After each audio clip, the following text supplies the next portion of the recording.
Empecemos, ¿no? Venga, pues empecemos cuando quiera, Fernando. Ok, vale. Solamente iba a coger, Enrique, tu PowerPoint que tengo aquí, pero para poder... Vale, aquí está. Diapositivas. Aquí está. Vale.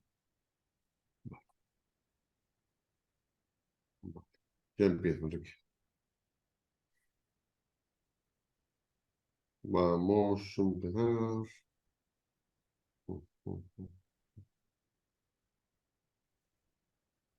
Vaya pedazo de PowerPoint, ¿eh?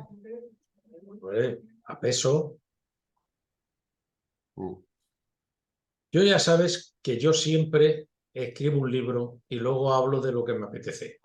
Entonces prefiero que haya materia más que de sobra para que se vea todo, para ir justo a lo que considero de interés destacar. Vale. Yo cuando quieras, Enrique. Pues tú mismo, empezamos. Empezamos. ¿Ya? ¿Dentro? Hola, Adelante. buenos días. Adelante. Buenos días a todos y a todas, que ahora es lo que se dice, ¿no? Mi nombre es Fernando Acedo Rico, soy el coordinador de esta formación tan completa, impresionante, que se ha preparado desde el grupo AVS para poder, de alguna forma, llevar a aquellas personas que os hayáis inscrito una visión bastante, muy cercana a una realidad que es la que estamos viviendo en este momento, ¿no? Una realidad social, una realidad política, una realidad jurídica. No cabe duda que nos enfrentamos a una etapa donde creo que la posición que ha mantenido la dirección de AVS, encabezada por Enrique y su presidenta, es muy importante, ¿no? Hay que estar completamente al día teniendo en cuenta todos aquellos cambios que vamos a ver y que nos vienen. Y por eso me parece fundamental todos estos cursos que se hacen a través de AVS, la finalidad que tienen, el contenido, la riqueza. Y bueno, la verdad que sobra decirlo. Me une una amistad con Enrique, con el grupo de AVS hace muchísimos años y estoy encantado de poder coordinar esto. ¿En qué consiste este programa? Este programa es una metodología que se va a hacer online. Se van a ir haciendo varias conferencias en 6 sesiones de unas 2 horas aproximadamente. Vamos a destinar 1 hora y media, con lo cual, Enrique, ya sabes que hacia las 2:10 debes concluir, y el resto serán ya una fase de preguntas, en la que formularemos todo tipo de preguntas que nos parezca oportunos, en las cuales, si me permite, me voy a incluir también las que yo vea a los ponentes, ¿no? Voy a resumir brevemente el contenido de las distintas ponencias. La primera es la que va a hacer hoy Enrique Bueso. Una breve referencia a Enrique. Huelga decirlo, es abogado, amigo hace muchísimos años, doctor en Derecho por la Universidad Politécnica de Valencia, con una tesis doctoral muy interesante. Y bueno, es una autoridad en materia de, obviamente, de empresas públicas. Le conozco hace más de 30 años y puedo dar fe cierta, porque los que no me conocéis, aparte de ser registrador de la propiedad y doctor en Derecho, estuve 15 años dirigiendo los servicios jurídicos de la empresa municipal de la vivienda y suelo del Ayuntamiento de Madrid. Es decir, que esto de la empresa pública, pues como dice el refrán, la cabra tira al monte. Esta primera ponencia de Enrique Bueso es muy genérica, pero va a tocar todo. Va a tocar el concepto, clases y caracteres del régimen jurídico de los entes instrumentales, lo que es una junta general, el consejo de administración, la gerencia, relaciones jurídicas con sus administraciones, gestión directa de servicios y encargos a medios propios. La segunda ponencia, que creo recordar que es exactamente el día 10, de Juan Manuel López Mira, haremos ya una relación más directa con la parte económica, teniendo en cuenta la formación financiera del excelente profesional López Mira, ¿no? La tercera, que voy a decir, de Jorge García Herrera, que creo recordar que es el día 16, Jorge García Herrera, jefe de la asesoría jurídica, sobre especialidades procedimentales en contratación. La cuarta de Díaz Cano, premio extraordinario de licenciatura y dirección de empresas, gerente de la empresa municipal Mislata, que será sobre la gestión de los servicios públicos por los entes instrumentales públicos. La quinta de José María Escolástico, nuestro compañero del País Vasco, sobre tan apasionante tema de los fondos Next Generation, ¿no? Y por último, mi querida amiga Elena Beunza, el día, me parece que 6 de noviembre exactamente, nos va a hablar de todo lo que sería ya una sesión final de el mundo de la vivienda pública, desde donde ella lo ha vivido, que ha sido secretaria de Estado, perdón, de Vivienda con José Luis Ábalos, siendo ministro de Fomento. Pues sin mayor, por no agotar más tiempo, Enrique, que podáis empezar, yo le cedo la palabra al ponente de hoy, Enrique Bueso Guirao. Empiezo por lo último que debería decir, pero lo digo al principio. Gran amigo, excelente profesional, gerente de AVS, y a pesar de eso, yo le conocí como asesor jurídico, quiso mantener gerente y asesor jurídico de AVS. Gracias, Enrique. Pues gracias, Fernando. Yo voy a compartir, como he adelantado antes, yo os he escrito un libro. ¿Por qué? Porque yo creo que es conveniente que tengamos material, que tengamos apoyo, que en un momento determinado podamos hablar con alguien y decir, no, mira esto, mira aquello. Incluso yo, hablándolo con Ana y con Fernando, hemos llegado a la conclusión que vais a tener esta ponencia, mandaremos un PDF. Ojo que tengo 100 algo de diapositivas. No las vamos a ver todas, vamos a ver lo más interesante y además, aparte de este PDF, lo que vamos a tener es las dos circulares que se hicieron específicas, que se hicieron sobre los órganos de gobierno de las sociedades y de los entes instrumentales, porque dicen muchas cosas y complementan mucho este tema. Bien, os comento, fijaos de lo que vamos a hablar. Amplísimo, pero ya os digo, vamos a centrarnos en aquellos aspectos que consideramos más importantes. Vamos a ver qué son los entes instrumentales. ¿Por qué? Fijaos una cosa, el seminario se plantea como o bien un recordatorio general de aquellos aspectos fundamentales y esenciales de nuestros entes instrumentales, para los que ya llevamos aquí en la trinchera muchos años, y muchos de vosotros, bien por ver los asistentes, sois de esos, pero también una formación previa para aquellos nuevos que se incorporan. Hemos tenido cambios, tenemos nuevos gerentes, tenemos nuevos consejeros, y por lo tanto es bueno que por lo menos tengan una pátina general y por lo tanto hemos visto la esencia de nuestra empresa, cómo funcionamos, cómo gestionamos servicios o vivienda, cómo contratamos, y es un poco esa visión general. Bien, entonces, mi punto de vista en lo inicial es algo eminentemente sustantivo, es decir, quiénes somos y quiénes nos dirigen, las dos primeras partes de la...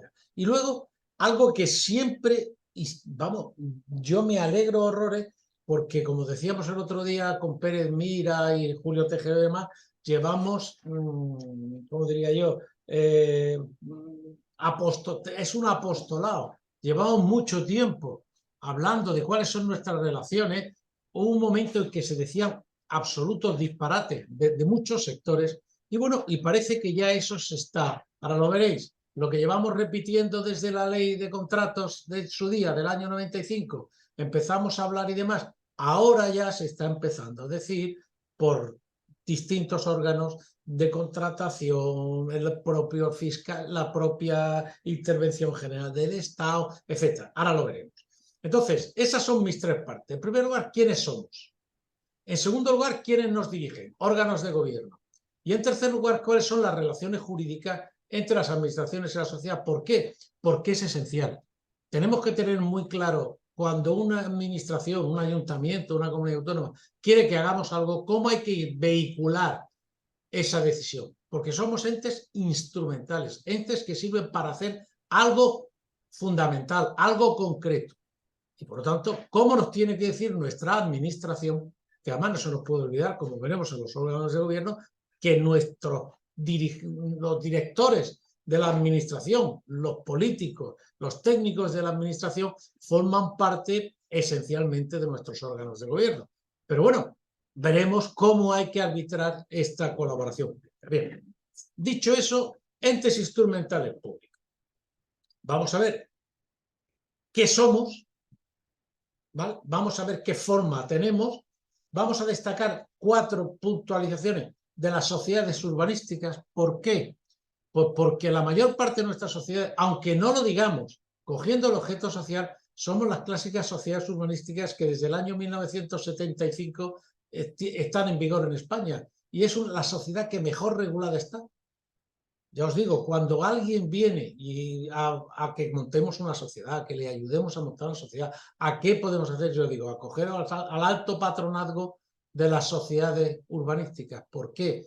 Porque son unas sociedades que, por ser precisamente de naturaleza urbanística, ya veremos que el urbanismo es prácticamente todo lo que tiene que ver con la ciudad. No solo el suelo, no solo la vivienda, son los equipamientos, son el mantenimiento de los sistemas generales, son la administración de sistemas generales como parques, jardines, etcétera. Es decir, para casi todo vale una sociedad urbanística. Ya lo veréis. ¿Vale? Y luego veremos un poco las razones de construcción y su capacidad de actuar. ¿Qué puede hacer una sociedad? Bien, vamos a empezar rápidamente. Introducción, primero vamos a ver, ¿qué somos? Pues oiga, amigos, nosotros tenemos que encuadrarnos dentro de la tipología de la gestión de los servicios. Fijaos, vale perfectamente, os voy a traer el ejemplo del artículo 85.2 de la Ley de Base, pero que es perfectamente asimilable a lo que dice la normativa específica del Estado y de las comunidades autónomas. Cuando la administración actúa, cuando gestiona servicios, y gestionar servicios es desarrollar su propia competencia, como luego veremos, se puede hacer de distintas formas.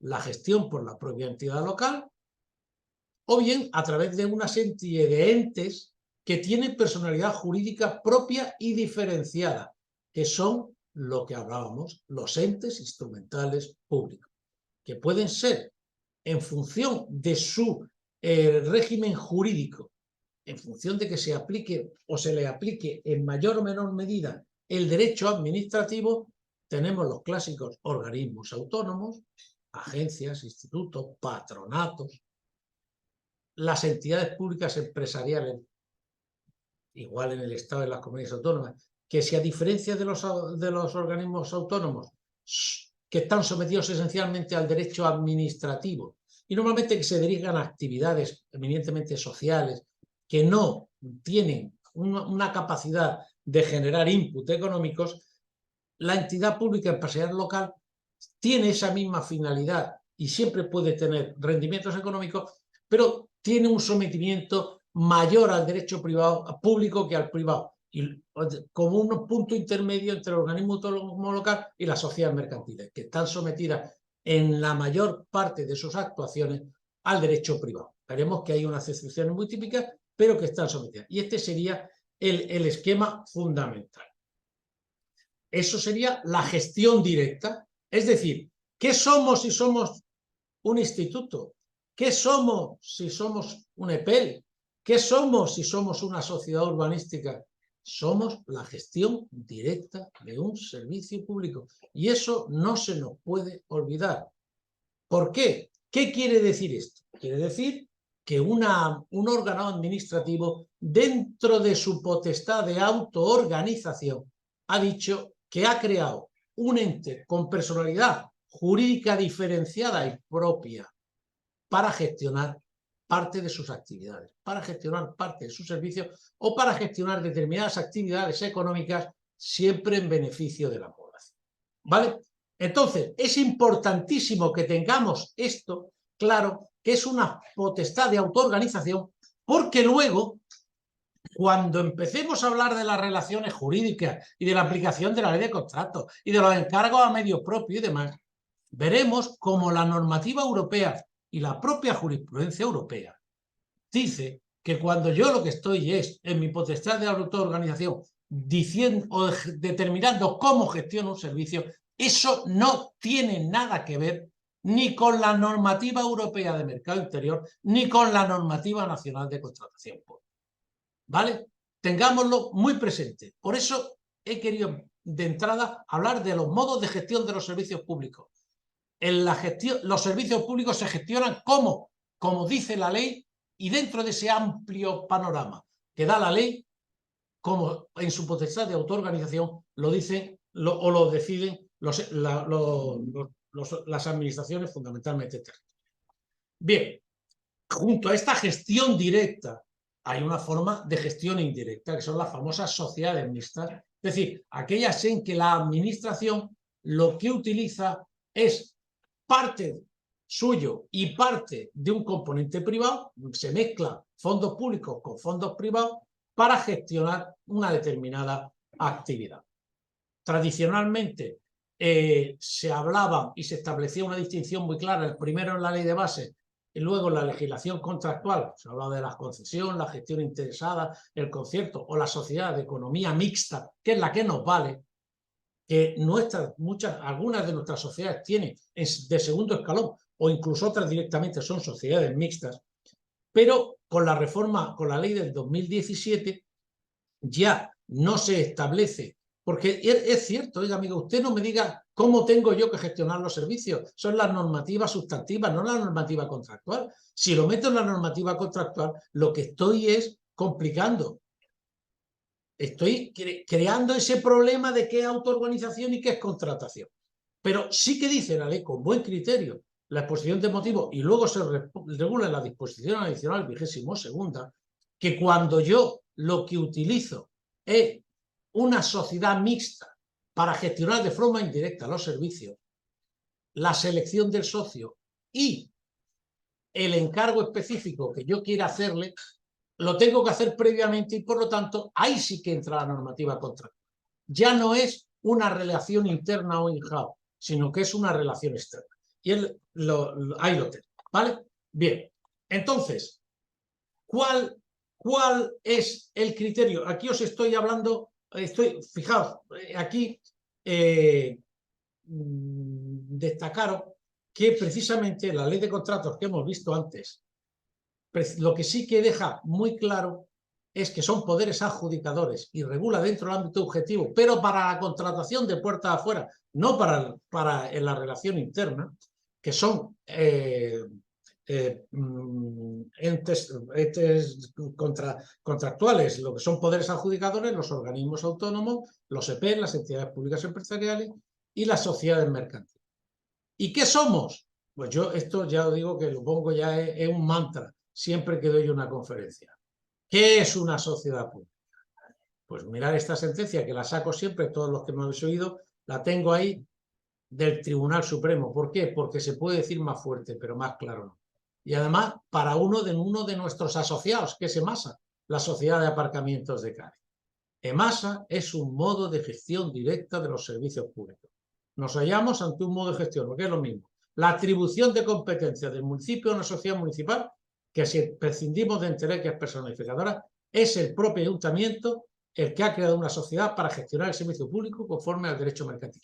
Esta es la base y la esencia. Y luego esto te lo tenemos que tener muy claro para luego entender las relaciones.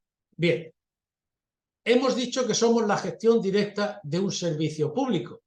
Vale, esto nos va a valer fundamental para analizar las relaciones y para ver qué somos. Pero oiga, amigo, vamos a discutir.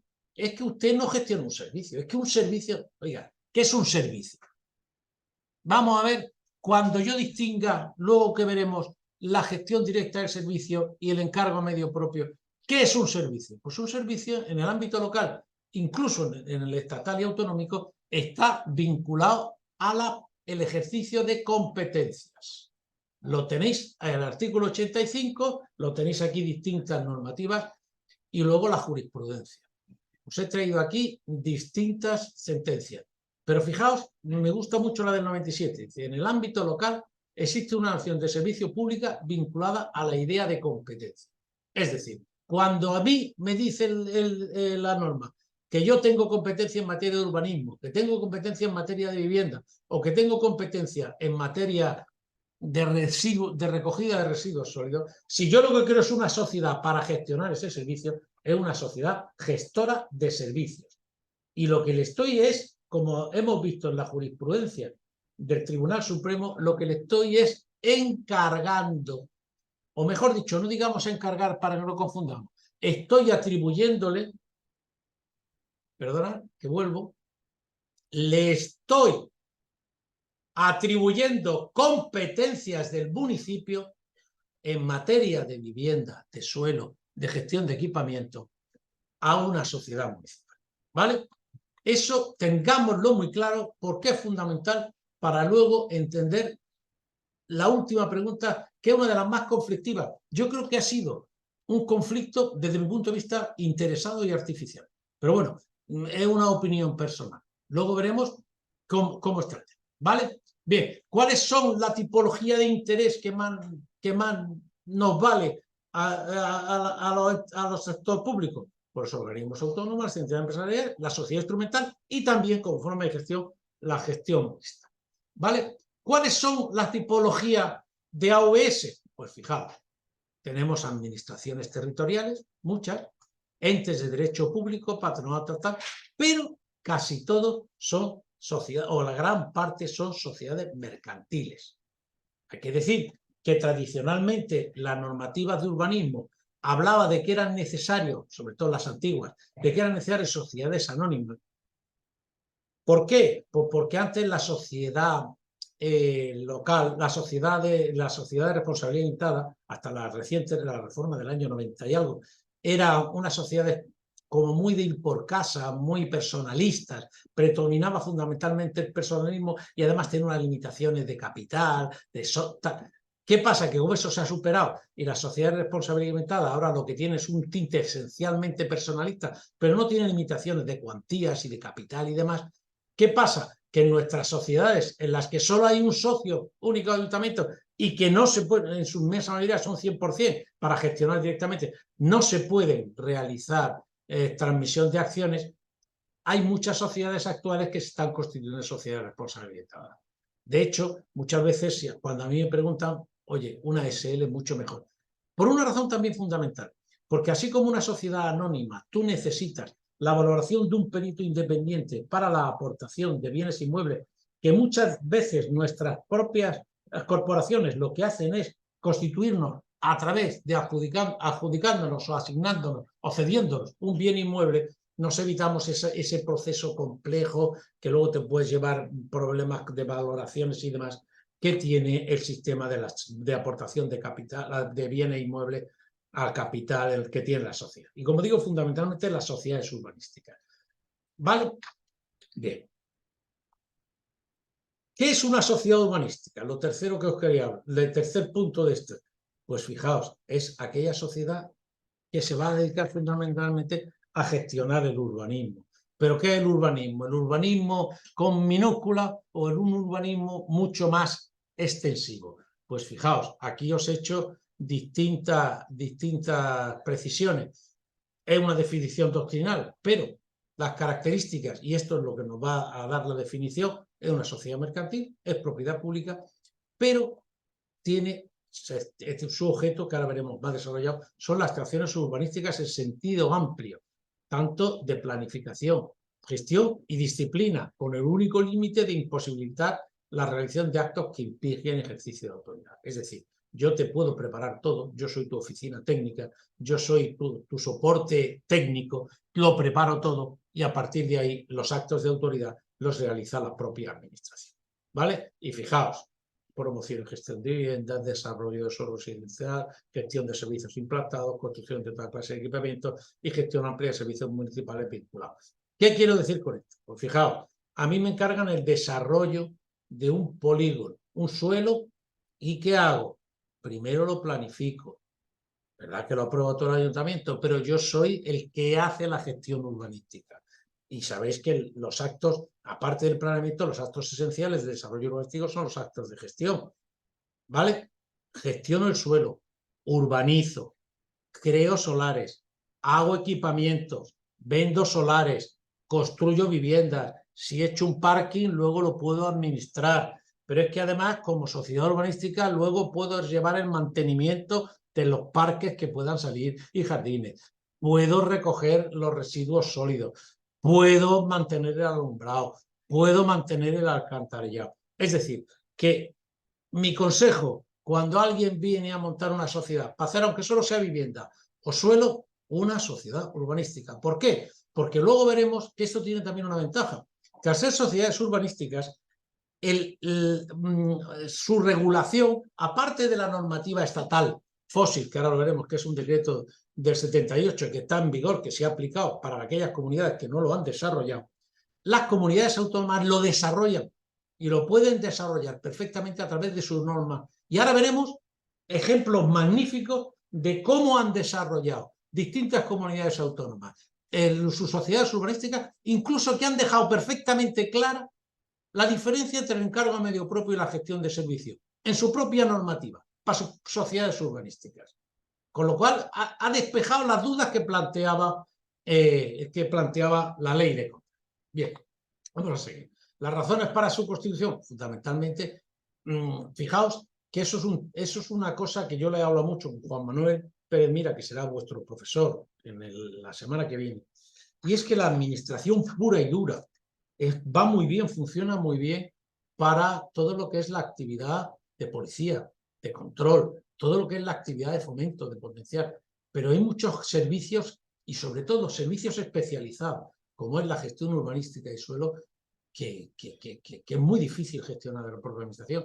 Yo empecé de técnico urbanístico en un ayuntamiento y yo estaba para controlar las licencias, para controlar cuándo se construía mal, tal, pero no para poder desarrollar el suelo. Si yo quiero hacer un desarrollo suelo y controlarlo yo tengo que tener un ente especializado, ¿vale? Entonces, se creó unas administraciones específicas que además, sometidas al mercado, al derecho privado, al derecho a los que están la mayor parte de constructores y promotores, y bueno, las razones las tenéis aquí. Sujeción al derecho privado, fundamentalmente temas económicos. No estamos sometidos a presupuesto. Previsiones de ingresos y gastos, pero que luego se pueden modificar en función de las circunstancias. Facilidades de reclutamiento personal. Es verdad que ahora se ha limitado, pero eso es reciente, ya veremos a futuro. Del tema de la intervención previa y bueno, y demás.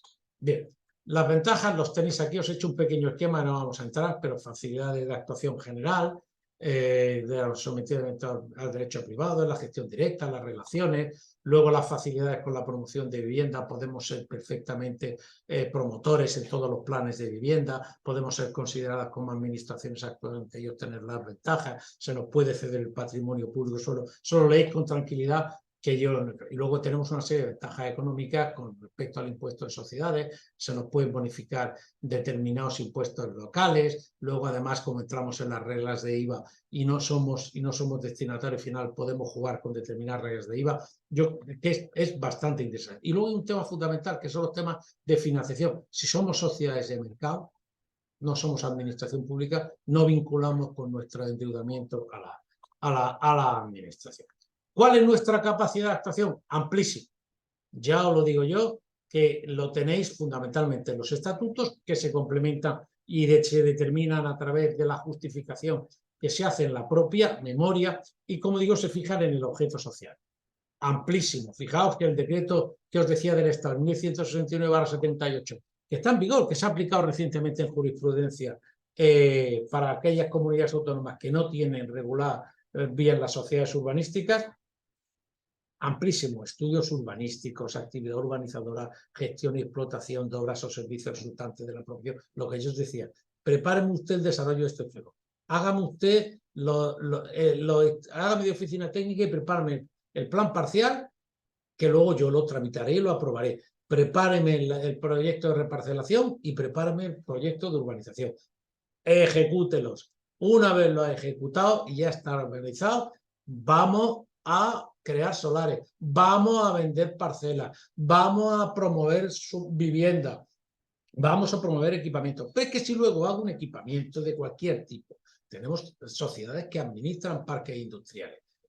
Pues oiga, amigos, luego yo lo administro. ¿Por qué? Porque una de las cosas que recoge específicamente el decreto 1109 es la gestión y explotación de las obras y servicios resultantes de la urbanización.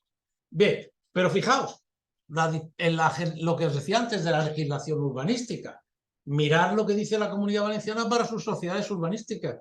Buscarme algo que no sea de servicios sociales o de cultura que no pueda hacer una sociedad urbanística.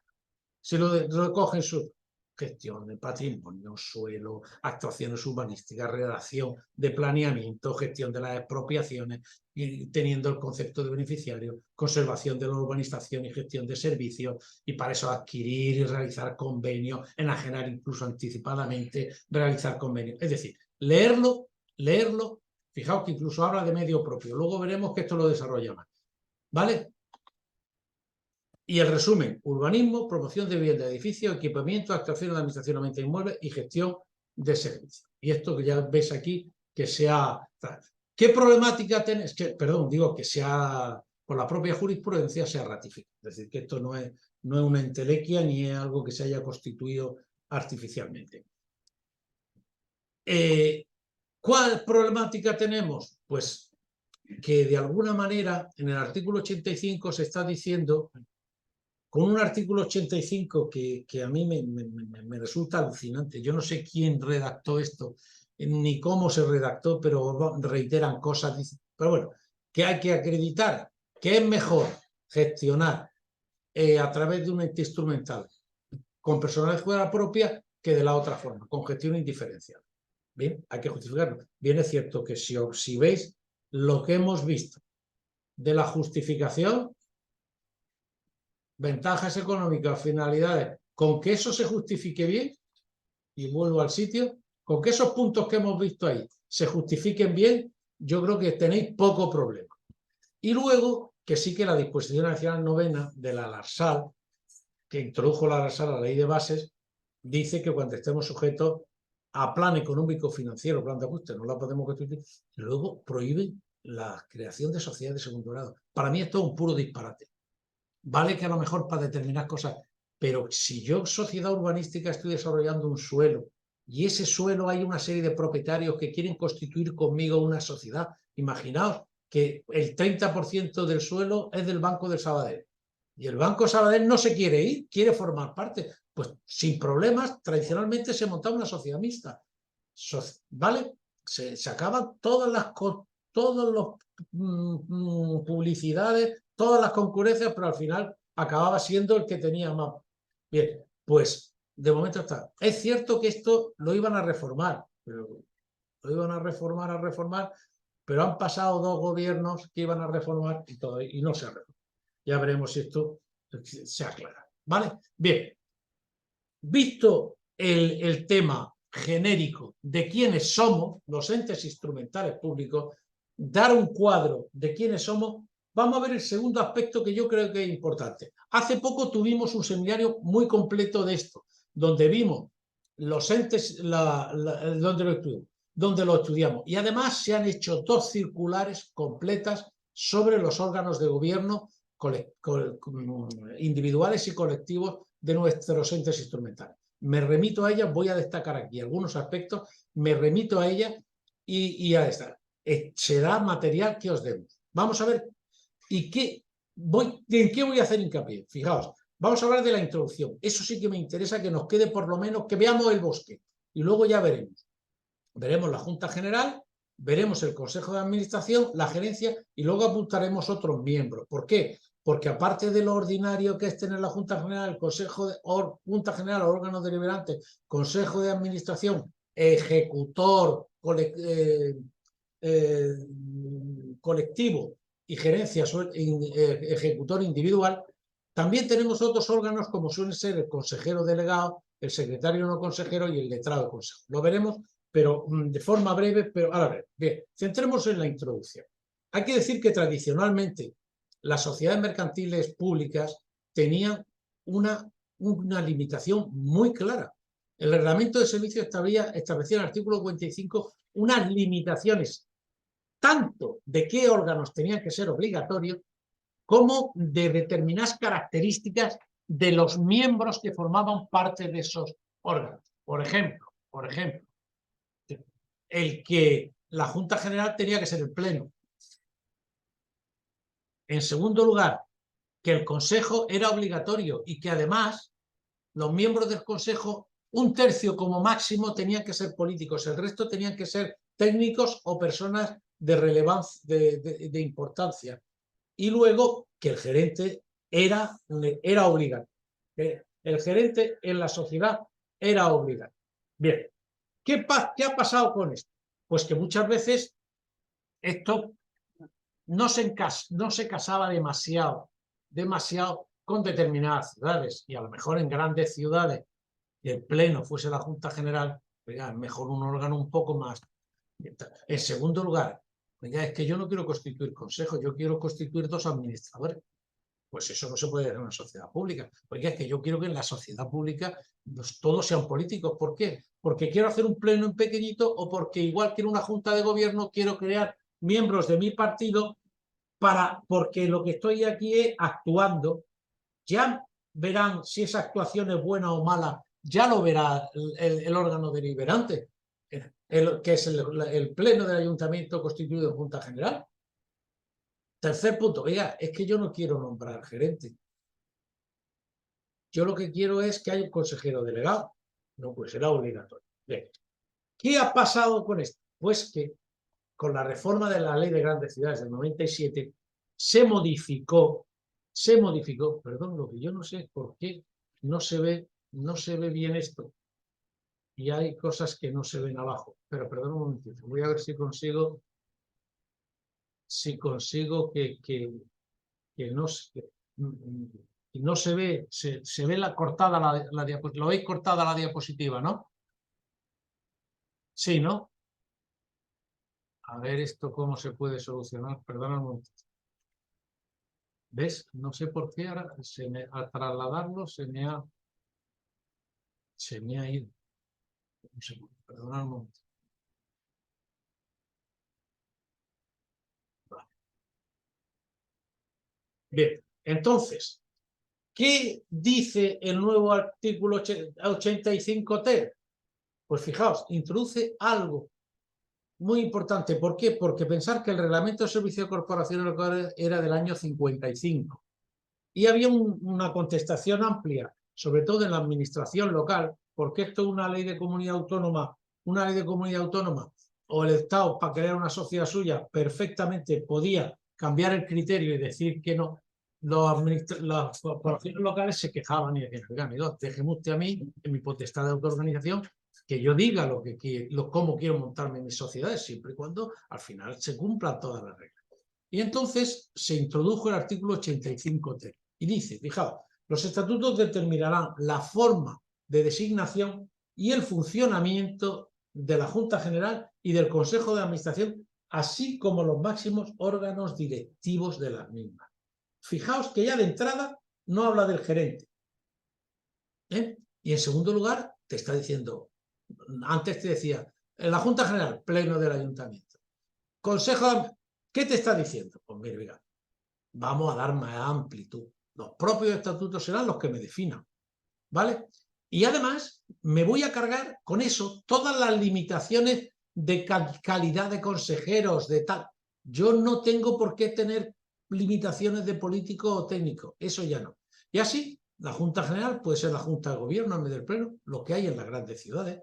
Habrá consejo de administración, o a lo mejor hay administradores o consejeros delegados, y los estatutos definen la existencia o no del gerente. No obstante ello, que esto además se repite en el Estado, ¿cuál es mi consejo después de unos cuantos años en esta trinchera?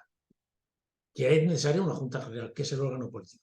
Considero muy conveniente el Consejo de Administración, y si pueda ser un poco mixto. Aunque también os he de decir una cosa, he sido secretario del Consejo de Administraciones en los que era un pleno pequeñito y no había problema luego en el pleno, porque había representantes de todos los partidos, pero también he estado en algún consejo de administración que había representantes de todos los partidos y aquello era un avispero, no había manera. Y estaba en otros que eran del mismo color todos los consejeros y, oye, ha funcionado a veces mejor. Pero luego en el pleno se tenían los problemas que no se tenían en el consejo de administración. Y luego la gerencia es fundamental. Cuando a mí ha venido alguien y me ha dicho, Enrique, queremos montar una sociedad pública, ¿qué hay que hacer? Lo primero, buscar un buen gerente. El gerente es esencial y que sea técnico. La política se acaba en todo caso en el Consejo de Administración. Por eso, tradicionalmente, y era algo que yo tenía a gala, es que los gerentes no solían cambiar, porque cambiaban los alcaldes en la corporación, salvo en las grandes ciudades o en algunas comunidades autónomas, cosa que últimamente pasa menos. Eso es algo que... Pero yo creo que debe ser un órgano técnico especializado y, por lo tanto, es totalmente recomendado su nombre. Bien, vamos a ver cuál es el bosque de los órganos de gobierno, aunque más que órganos de gobierno, algunos son más cargos que órganos. Os hago esa precisión. Pues fijaos, órganos colegiados, la Junta General y el Consejo de Administración, órganos individuales pueden ser los administradores, o si no hay administradores, si hay Consejo de Administración, el llamado consejero delegado, el secretario no consejero y el letrado asesor, aparte ya de la gerencia. ¿Vale? Bien, ¿por qué digo eso? Pues porque fijáis, luego lo veremos y lo mencionaremos muy rápido porque tenemos poco tiempo, lo mencionaremos rápido. Hay que decir que para el consejero delegado hay un sistema de nombramiento y procedimental complejo y yo diría que un poco, perdonadme la expresión coloquial, peliculero, pero bueno, se quiere garantizar que el Consejo tenga de alguna manera bastante libertad. Luego veremos. Del secretario no consejero, que es un cargo de confianza. Ya lo hablaremos de él. Y luego del letrado asesor. Bien, vamos a ver 4 cosas. La Junta General, ya os digo, normalmente el Pleno o bien la Junta de Gobierno. ¿Vale? La composición, pues normalmente, fijaos, porque aquí ya estamos otra vez con que no se ve. Bien, fijaos. ¿Cómo funciona? Es decir, normalmente son los concejales, si es el pleno, y si no, los miembros de los concejales que formen la Junta de Gobierno, en función de la circunstancia. ¿Qué funcionamiento tiene? Pues aquí tenemos la teoría de los actos separados. Todo lo que es, fijaos, además hay una cosa que en los registros llama la atención y que llama la atención en las notarías y demás, y es lo siguiente. Oiga, amigo, el secretario de una sociedad es el secretario del Consejo de Administración. Pero es que en nuestras sociedades públicas tenemos 2 secretarios. El de la Junta General, que suele ser el del pleno el secretario del Ayuntamiento, y el del Consejo de Administración, que es el secretario mercantil. ¿Y qué pasa? Pues que en ese mismo doblez o esa misma duplicidad de cargos está también la duplicidad de régimen jurídico y por lo tanto el cargo depende un poco de eso. ¿Por qué? Pues porque todo lo que tiene que ver dentro de la corporación, dentro de la Junta General, como pleno constituido en Junta General, quien dirige es el secretario y se rige por las normativas del derecho administrativo, de convocatorias de plenos, de quórum de asistencia y demás. Pero hay una cosa, y de régimen de impugnación, pero una cosa fundamental, es que el voto es orgánico. Al ser un único socio, que es el Ayuntamiento de Elche, el pleno votará lo que quiera, pero con que se adquiera la mayoría ya hay un único voto. ¿Vale? Es un voto que se llama orgánico. Fuera del Consejo, fuera del pleno, la de legislación mercantil o aquella administración pública que se aplique, como la de contratación. Y el secretario del Consejo. De hecho, yo que he sido secretario de varios consejos, a mí, primero, el secretario del ayuntamiento me certificaba lo que había acordado el pleno constituido en Junta General y con ese certificado yo me iba al registro mercantil y certificaba que de acuerdo con lo indicado por el secretario de la corporación, el pleno del ayuntamiento constituido en Junta General adoptó, entre otros, los siguientes acuerdos. ¡Pum, pum, pum, pum! Pero lo firmaba yo. ¿Por qué? Porque para el registro mercantil el secretario es el del Consejo de Administración. Se va a dar la paradoja, por ejemplo, que el Instituto Valenciano de Vivienda, que el pleno, la Junta General era el pleno del gobierno valenciano, los certificados del secretario de gobierno los rechazaba el registro mercantil porque tenía que ser el secretario del Consejo de Administración el que certificase, por muy secretario de gobierno valenciano que fuera. ¿Vale? Eso tenemos que tenerlo muy presente. Las competencias, aquí las tenéis amplísimas. No voy a entrar tanto en el reglamento de servicios como en el texto refundido de la ley de contratos de la ley de sociedades de capital. Clases de juntas generales. O sea, las típicas, la ordinaria. ¿Para qué? Está todos los años dentro de los primeros 6 meses. ¿Por qué dentro de los primeros 6 meses? ¿Por qué se hace? Porque luego en el mes séptimo se liquidan los impuestos y hay que aprobar cuentas y demás. Censurar la gestión social, aprobar en su cosa las cuentas y resolver sobre la aplicación del resultado. Hay una Junta General Extraordinaria que es cuando se ajuste para tratar cualquier otro tema, como modificación de estatuto y tal. Ahora normalmente no hay problema porque en una misma se trata en dos. Cuando yo empecé en esto era estricto y como tú certificases que en una junta ordinaria se me ha modificado el estatuto, te decían que eso era nulo. ¿Vale? Bien, por su forma de celebración, ya tradicionalmente eran presenciales, ahora tras la pandemia y la modificación administrativa, el decreto 34-2020, la administración, los plenos pueden ser online y por lo tanto el pleno constituido Junta General puede ser perfectamente también online. ¿Vale? La retribución de los miembros. Aquí hay una excepción a la regla general que prevé el ROF. ¿Y cuál es? Pues es que tradicionalmente un consejero o un concejal que tiene dedicación exclusiva no puede cobrar nada por pertenecer a los órganos colegiados, salvo la excepción de que tengan personalidad jurídica independiente, como los consejos de administración de empresas con capital o control municipal. ¿Lo veis? Aquí sí que se puede. ¿Qué requisitos? Es decir, yo lo veo razonable porque además el concejal, que además es consejero, aparte de la responsabilidad que puede tener como concejal, como consejero tiene una responsabilidad personal y patrimonial y tiene una serie de derechos y deberes muy complicados que eso es bueno que se retribuya. Lo que se suele hacer es, se pone en los estatutos y ¿qué se suele establecer? Pues las mismas retribuciones que al pleno. Y esto que os estoy diciendo sirve lo mismo para las juntas generales como para los consejos de administración. Bien, el consejo de administración. Vista la junta general, vamos a ver el consejo de administración.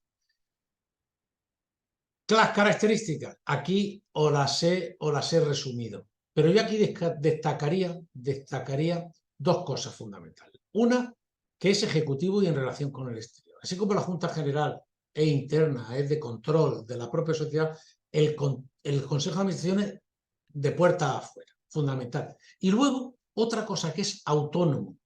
¿Y qué quiere decir esto? Quiere decir que no me va a excusar a mí como consejero el que haya adoptado una decisión que luego la ratifique el Pleno si no es conforme a ley. Eso es importante. Eso es importante. Y además me permite a cada consejero impugnar. ¿Por qué? Porque hay una responsabilidad específica y personal y por lo tanto me dan cierta autonomía. Ya os digo que no voy a entrar. Número de consejeros. Las limitaciones tradicionales del Reglamento de Servicios 55 las tenéis aquí. 20.000 habitantes 5 y más de 20.000, menos de 20.000 habitantes 5 y más de 20. Eso, con la ley 57, se dejó en libertad absoluta y había sociedades que tenían muchos consejeros y otras sociedades que tenían poco. Con la crisis económica, el decreto del 2012 y demás, sí que te dice que los ayuntamientos tendrán que clasificar a sus empresas en función de unas circunstancias, que ahora las veremos, de actividades, población y demás, y distingue 3 grupos. Grupo 1 hasta 15 consejeros, grupo 2 hasta 12 y grupo 3 hasta 9. Bien. Esta retribución o esta clasificación, ¿en base a qué? Fijaos que hemos visto lo que dice para el Estado, el decreto 451, pero es que posteriormente la LARSAL, la ley de reforma de 2013, estableció ese mismo criterio y desarrolla algo más. Fijaos que dice que la clasificación viene por el volumen o cifra de negocio, por el número de trabajadores, por la necesidad o no de financiación pública, por el volumen de inversión y por las características del sector. Y repite lo mismo. Pero dice una cosa muy clara. Fijaos en el apartado, en el B que os pongo aquí. Estructura organizativa. Determina la clasificación esta determina su estructura organizativa, configuración del número mínimo y máximo directivo, así como la cuantía máxima retribución total. ¿Vale? Que luego veremos. Condición de los consejeros. Ahora ya pueden ser políticos, técnicos o demás. ¿Vale? os he hecho la evolución aquí y que en la actualidad serán los estatutos los dos que os he dicho, o composición mixta como el Pleno, o composición cerca. Tradicionalmente no existía ningún problema. Tenéis aquí una sentencia del año 97 del Tribunal Superior de Justicia de Canarias, donde decía que no eran accionistas y por tanto no había que respetar, y eso es lo que siempre se ha hecho y se sigue haciendo. Sí que es verdad que hay unas recientes sentencias de 2019 de un juzgado del contencioso de Madrid que dice que hay que respetar. Sentencia aislada, pero bueno, ya os digo, os lo pongo de mano. La realidad es que se utiliza el criterio anterior. Bien, nombramiento y duración en el cargo. Pues fijaos, el procedimiento lo tenéis ahí muy claro, se nombra por la Junta General, se acepta el cargo en el mismo acto posterior, se eleva a escritura pública y se presentan al registro mercantil. Ojo que hay 10 días desde la aceptación, ¿vale? Sí que es verdad que muchas veces, como pasa más tiempo, luego en el primer consejo de administración se toma posesión del cargo y se vuelve a aceptar y a partir de aquí se vuelve a aceptar. Bien, la duración en el cargo. Hay que decir que lo normal es que en la sociedad limitada es por tiempo indefinido, mientras que la sociedad anónima no superior a 6 años. La realidad es que lo habitual en nuestras sociedades es que sean 4 años, ¿vale? Y que sí que se diga que se cesará con la expiración del mandato corporativo. Esto tiene un problema, y es que muchas veces, ¿qué pasa con los que ya no son concejales y siguen siendo consejeros hasta que se nombren los nuevos? Mi criterio es que existe lo que se llama el criterio de continuación temporal, por lo menos que funcione. ¿Por qué? Porque si hay algún problema y la sociedad tiene alguna pérdida importante y tú, siendo todavía consejero, que es un cargo mercantil, dejas de adoptar decisiones y hay un problema gordo, a ti con tu responsabilidad personal te van a tirar y van a ir por ti. Por lo tanto, yo entiendo que existe ese principio de continuidad temporal. Régimen de actuación, pues volvemos a lo mismo. Reducción ordinaria universal, que tanto la Constitución será la mayoría de la mitad de sus componentes, y luego que las sesiones del Consejo se pueden hacer presencial o de forma telemática. Hay que decir que esto lo exige que se permitía, la telemática se permitía temporal durante el tiempo de la pandemia, pero eso acabó en el año 22, y que es necesario reformar, si queremos hacer las online, tenemos que reformar los estatutos e incluir los estatutos. Tenemos modelos. Si alguien tiene duda de esto, que nos lo pida, que tenemos modelos de lo mismo. Bien, lo tenéis aquí, esto mismo que os acabo de decir de la evolución, ¿vale? De la temática de la sociedad. Bien, otro tema que yo creo que es importantísimo que destaquemos, el estatuto del consejero, ¿vale? Hay que decir bien claro que cuando eres consejero estás vinculado a una sociedad y estás vinculado a una actividad que tiene una serie de finalidades clarísimas, que lo ponen los estatutos, que lo pone el sujeto social, que se definió en la memoria, y que por lo tanto tú tienes una responsabilidad específica. Yo siempre he recomendado que a los consejeros se les retribuya, aunque solo sean las presencias. ¿Por qué? Porque el que paga manda. Y si uno cobra, que por lo menos tenga, si uno tiene una responsabilidad, que ahora veremos, muy fuerte, que por lo menos tenga algo de compensación. Porque tiene una responsabilidad personal y patrimonial. Si hay algún problema gordo por algún acuerdo del Consejo, por una decisión del Consejo, se tiene responsabilidad económica, personal y patrimonial. Yo he visto consejeros que les han embargado sueldos, bienes y demás por problemas con la sociedad. Es decir, que no es un concejal no es un acto político, ¿vale? Y además hay un principio de responsabilidad solidaria. Es verdad que normalmente se suelen establecer, y se aconseja, un seguro de responsabilidad civil, el de consejeros, el típico. ¿Por qué? Porque ¿qué deberes deber de diligencia? Oiga, es que este consejero hemos adoptado la decisión de entrar en el mercado y comprar una serie de viviendas aisladas, se ha ido de la boca y ha subido y lo ha soltado en prensa y tal y que cual. Usted tiene un deber de lealtad, usted tiene un deber de secreto, usted tiene un deber de diligencia. Pues le pueden reclamar perfectamente. Y eso hay que dejárselo muy claro. Oiga, es que yo quiero fotocopia de todo esto, ¿vale? Usted viene, consulta y tal. Pero ojo con lo que haga con eso. Fírmeme usted aquí una declaración de confidencialidad, porque si hay algún problema, con las mismas me voy al registro mercantil, me voy a incluso al civil a reclamarle daño, o a lo penal a reclamarle por administración desleal o cualquier cosa de esa. Ojo con ese tema. ¿Vale? Y que eso también es el famoso deber de lealtad. Eso hay que dejárselo muy claro a los consejeros cuando tomen posesión. ¿Vale? Y luego hay otra cosa muy importante y es esencial, es que tienen que hacer una declaración de incompatibilidad. Esa declaración de incompatibilidad, ya os digo, es un procedimiento específico y unos modelos. Si alguien tiene alguna duda o quiere algo, no tiene más que pedirla, que aquí tenemos cosas de esas. Bien, retribución. Volvemos a lo mismo. Suele ser dieta de asistencia o suelen retribuciones, las tienen que firmar los estatutos y se supone, y es una excepción específica, lo hemos visto antes y me remito a lo mismo. Bien, tercer órgano ya individual frente a los otros colectivos, la gerencia. Mercantilmente es un delegado del Consejo, un factor mercantil que se llama apoderado general o factor, es del derecho mercantil. Pero el derecho administrativo es algo más, es un directivo, es un órgano de personal, que está vinculado por un contrato de alta dirección. Aquí tenéis todo lo que hemos hablado de si es órgano directivo obligatorio o no obligatorio, pero lo leéis y concluyo, es altamente recomendable. Características generales. Órgano social, la designación corresponde al Consejo, órgano único, no puede haber varios, un órgano de carácter técnico y unido por contrato de alta dirección. Facultad de gerencia. Ahí tenéis las que he sacado yo de distintos estatutos. ¿Vale? ¿Ves? Aquí tenéis una cuestión fundamental.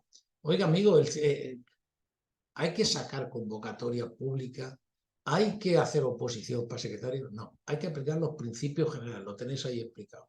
Hay que aplicar los principios generales de publicidad, concurrencia y no discriminación. Oiga, búsqueme a 3 personas adecuadas, hágame un tal, entrevísteme y decídame. Pero no hace falta convocar una oposición ni ninguna cosa de esa, porque incluso al Tribunal Constitucional dice, en una sentencia que lo tenéis ahí en un auto, dice, la misma libertad que hay para designar hay para destituir. El auto del 99. ¿Lo veis? No entro en mayor historia. Los criterios de selección los tenéis aquí, procedimiento selectivo, principio, solamente los principios generales, ¿vale? Lo que os acabo de decir. Y aquí tenéis la conclusión, que es lo que ya os he dicho. ¿El tipo de relación contractual? Un contrato de alta dirección. Hay que dejarlo claro y que por lo tanto lo que sí que te deja muy claro contratos de alta dirección es que hay un pacto de no concurrencia y que hay un pacto de permanencia, ojo, y de avisos y demás. Y luego hay una cosa fundamental, es que el contrato de alta dirección, después de la modificación de la ley de bases de régimen local, solo tienes derecho a una indemnización de 3 semanas. Entramos aquí, la retribución, lo tenéis aquí, en la ley de bases, antes se hacían fichajes estrellas y se pagaban muy buenos sueldos y se establecían unas cláusulas de resolutorias con indemnización muy alta. Eso ya, tras la sentencia, tras la pandemia, la crisis es que hemos hilado crisis, pandemia, guerra, madre mía. Pues tras la crisis se modificaron, ya no se pagan esos sueldos, ya no se pagan esas indemnizaciones, ahí se establece la retribución básica y la complementaria, se deben de recoger por ley de transparencia, y luego el tema del cese por voluntad de alto directivo y demás, con las indemnizaciones y demás, ¿vale? Tenéis aquí que, fijaos, la cuantía fundamental, no superior a 7 días por año de servicio de la retribución anual del metálico con un máximo de 6 mensualidades. Hay que decir esto porque es importante, porque sí que había veces antes que incluso se pactaban 1 o 2 años. Claro, tenía su razón de ser. Yo me traigo del sector privado un gerente que está cobrando un muy buen sueldo y lo tengo, y mañana cambian los políticos y me ponen en la calle, que pues, usted me garantiza a mí por lo menos un par de años para que yo me organice. Pero bueno, eso ha cambiado Y bueno, yo no sé si eso es bueno o malo, yo no lo tengo tan claro que sea bueno, pero en fin, el sector público al final, si quiere buena gente, tendrá que pagar bien y tendrá que entrar en las reglas de juego del sector privado, muchas cosas. Pero bueno, así están las cosas y así será. Bien, otros miembros, el consejero delegado. El consejero delegado es aquella persona que tiene unas facultades específicas delegadas por el Consejo de Administración, pero es miembro del Consejo, ¿vale? Así como el gerente no forma parte del Consejo, es miembro del Consejo, ¿vale? Aquí tenéis las reglas, pero, esto que en algunos registros mercantiles no te exigen certificarlo, pero en otros sí, y si te exigen certificarlo, para certificar tendrás que acreditar que se ha cumplido y tendrás que cumplirlo. Dice que para que haya consejero delegado no deben estar permitidos, o no, más que permitido, no prohibido. Pero fijaos, hay que convocar en el consejo diciendo en el punto de orden del día. Cuando se vaya a tratar ese punto de orden del día, el consejero tiene que abandonar la sesión. Seguimos en el consejo con el consejero fuera. Hay que dejar claro, y el secretario debe justificar, que lo que se le va a retribuir no va en contra de la política de retribuciones de la Junta General. Se ha de aprobar con 2/3 el contrato y la designación. Vuelve el consejero, firma el contrato y el contrato se adjunta al acta. Ojo, que si esto no se cumple, bueno, luego hay que elevar la escritura pública y la inscripción en el registro mercantil. Y puede que el registrador te diga, usted no me ha certificado que se han cumplido los procedimientos del artículo, creo que es el 230 y tantos del reglamento. Ahí podéis tener un problema. Es importante que esto lo cumpláis. Si queréis, yo también tengo algunos modelos y demás, y lo haré. Pero ojo, con esto hay que tenerlo previsto. ¿Vale? Tenéis aquí el concepto, la retribución, las cuantías, ¿vale? No hay más. Y los límites de aquellos aspectos que dice el texto refundido de contrato del sector público, que debemos cumplir porque van a ir al registro mercantil a escribirlo, que es lo que no se puede delegar. ¿Vale? Lo tenéis ahí. Segundo elemento individual que no forma parte de los órganos. El secretario no consejero. Es aquella persona técnica de confianza del Consejo de Administración que hace de las veces del secretario. Tradicionalmente era un abogado, ahora normalmente suele ser cualquier persona, no es necesario que sea un abogado, porque para dar fe y demás hay muchos economistas. Ha habido veces incluso, en mi primer secretario del Consejo de Administración era un directivo de un banco, pero que estaba acostumbrado a este tipo de cosas de consejos de administración. ¿Vale? Sí que es verdad que hay veces que en nuestras sociedades esta atribución está o bien al propio secretario de la Junta General, que es el secretario del Consejo del Ayuntamiento, o bien se suele designar en un miembro del servicio jurídico o económico, fundamentalmente jurídico, de la propia empresa. Pero también se puede buscar un profesional externo al ayuntamiento. Hay sus más y sus menos, pero yo entiendo que es un cargo de confianza que se puede, y es mérito y capacidad, ¿vale? Y por lo tanto se puede. ¿Por qué? Porque lo que queda claro, igual que hablábamos del gerente, se puede cesar en cualquier momento. Ya os digo, esto no es pacífico, pero yo entiendo, mi criterio es este. ¿Vale? Lo tenéis aquí con distintos criterios. Es verdad que tiene una responsabilidad profesional, pero no es la misma responsabilidad que da el Consejo. Salvo que por su impericia o por su falta de adecuación a su cargo y con su lex artis ponga en peligro o produzca un daño al Consejo de Administración, en cuyo caso tendrá una responsabilidad excepcional. Bien, aquí tenéis las funciones del secretario, ¿vale? Letrado asesor, importante. ¿Por qué? Porque son leyes del año 75-77, pero que están en vigor, ¿vale? Y es fundamentalmente el dar la visión jurídica del Consejo de Administración. Se suele hacer normalmente a veces es el propio secretario no consejero, o incluso a veces el propio secretario del ayuntamiento.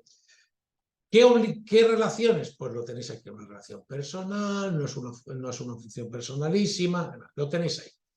¿Y cuándo es obligatorio? Lo tenéis aquí. Su capital sea igual o superior de la sociedad a 300.000 euros, 300.506,5 euros, que eran lo que antes eran 500.000 pesetas. Volumen, no, 500.000 pesetas no me acuerdo. Creo que eran medio millón de pesetas. El volumen anual de su negocio adquiera esa cifra, 601.012 euros, y que la plantilla subpersonal supere los 50 trabajadores. ¿Vale? Pensad que si somos sociedades urbanísticas, a poco que hagamos, cumplimos la mayor parte de esos objetivos. Bien, visto estos dos primeros puntos, Fernando me ha dicho que tenía hasta las 2:10. Yo voy a ver si acabo un poquito antes y así podemos dejar un poquito más. Bien, fijaos, el tercer punto. Hemos visto qué son nuestras sociedades y hemos dicho que son sociedades fundamentalmente de gestión de servicios dentro de la potestad de organización. Hemos visto quiénes toman las decisiones y quiénes forman. Bien, vamos a ver uno de los aspectos más importantes y que queríamos destacar cuando nos reunimos los coordinadores de los grupos de trabajo para proponer el curso. Esto es fundamental, las relaciones jurídicas. ¿Por qué? Porque se han dicho cosas, yo he oído cosas y he leído cosas que ya que soy mayor me lo puedo permitir, pero yo decía de broma que a más de uno le tenían que haber cargado el derecho administrativo con efectos retroactivos y devolverlo a la carrera de derecho. ¿Vale? Que la relación entre una administración y su sociedad sea una relación pseudo-contractual, pero eso qué disparate.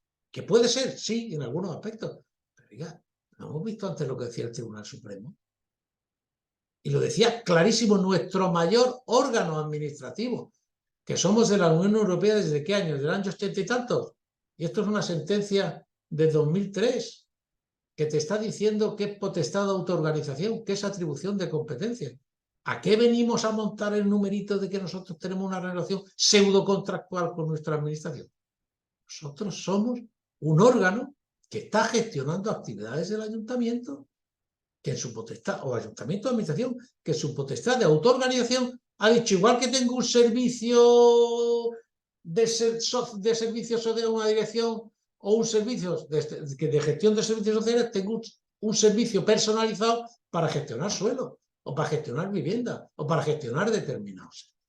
Bien, pero eso, ya os digo, es una de las cuestiones que hemos llevado un caballo de batalla, pero de llegar a decir la ley de contratos que nosotros subcontratamos.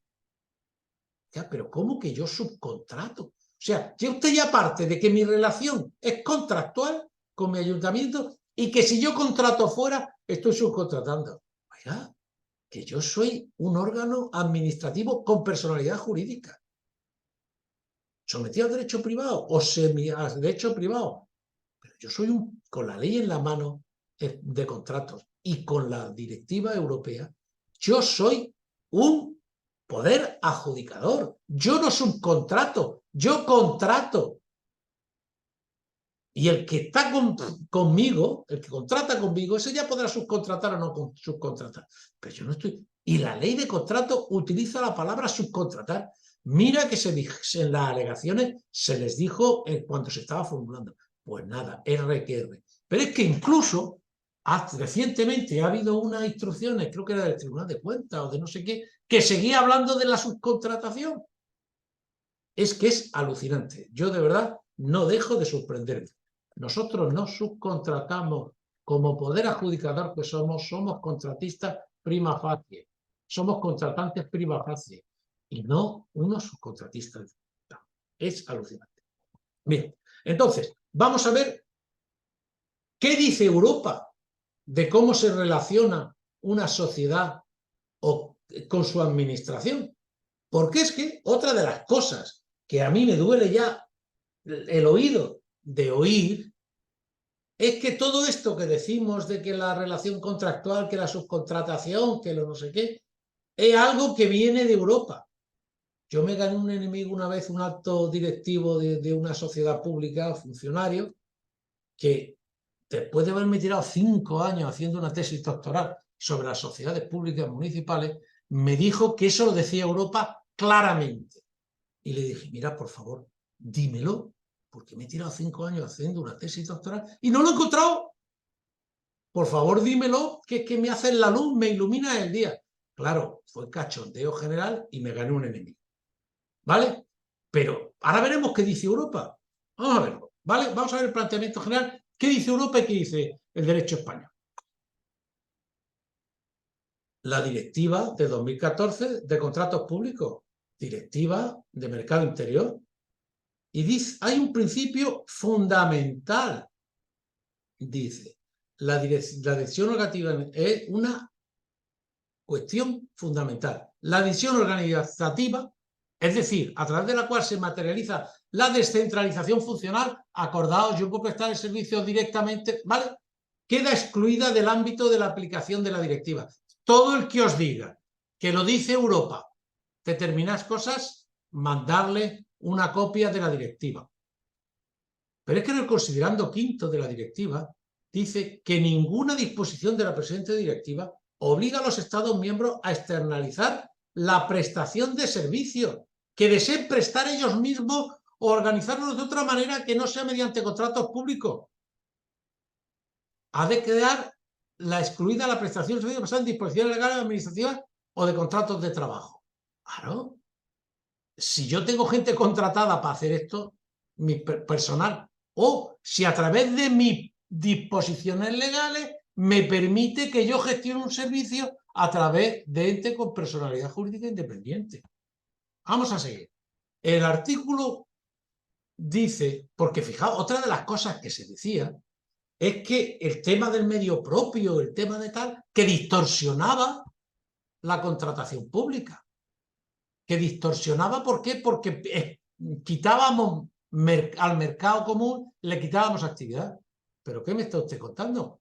Si a mí lo que dice Europa es que todo lo que el principio general de la normativa de contratación europea o de mercado interior quiere decir que cuando una administración genera una actividad que sea susceptible de enriquecer, de generar actividad económica de riqueza, la tiene que avisar con una serie de criterios y con una serie de niveles, de umbrales que llama.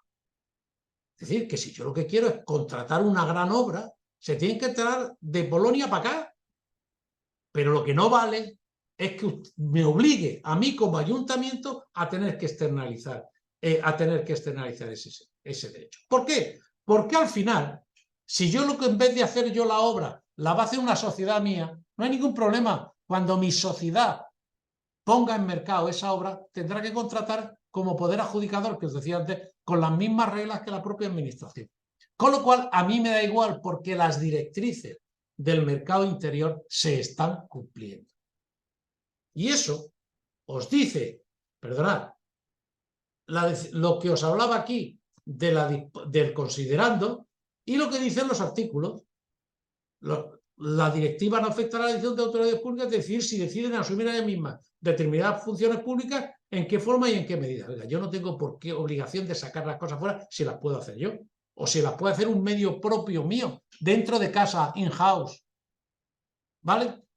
Los acuerdos, artículo 1.6. Las decisiones y los demás instrumentos jurídicos mediante los cuales se organiza la transferencia de competencias y responsabilidades para desempeñar funciones públicas entre poderes adjudicadores o agrupaciones de los mismos, que no prevén que se dé una retribución por la ejecución de un contrato, se consideran un asunto de organización interna del Estado, miembros del que se trate, y en ese sentido, en modo alguno, se ven afectados por la presente directiva. Si es que esto ya lo estaba diciendo, o lo estaba diciendo el Tribunal Supremo en el año 2007 en la sentencia que os he dicho yo. Es que yo lo que estoy es en mi potestad de autoorganización diciendo que esta gestión de determinados servicios lo hace además aquí en mi empresa. ¿Vale? Luego, que no os cuenten películas de Europa, pero es que eso, que lo dice la directiva, luego lo reconoce el Tribunal Superior de Justicia de la Unión.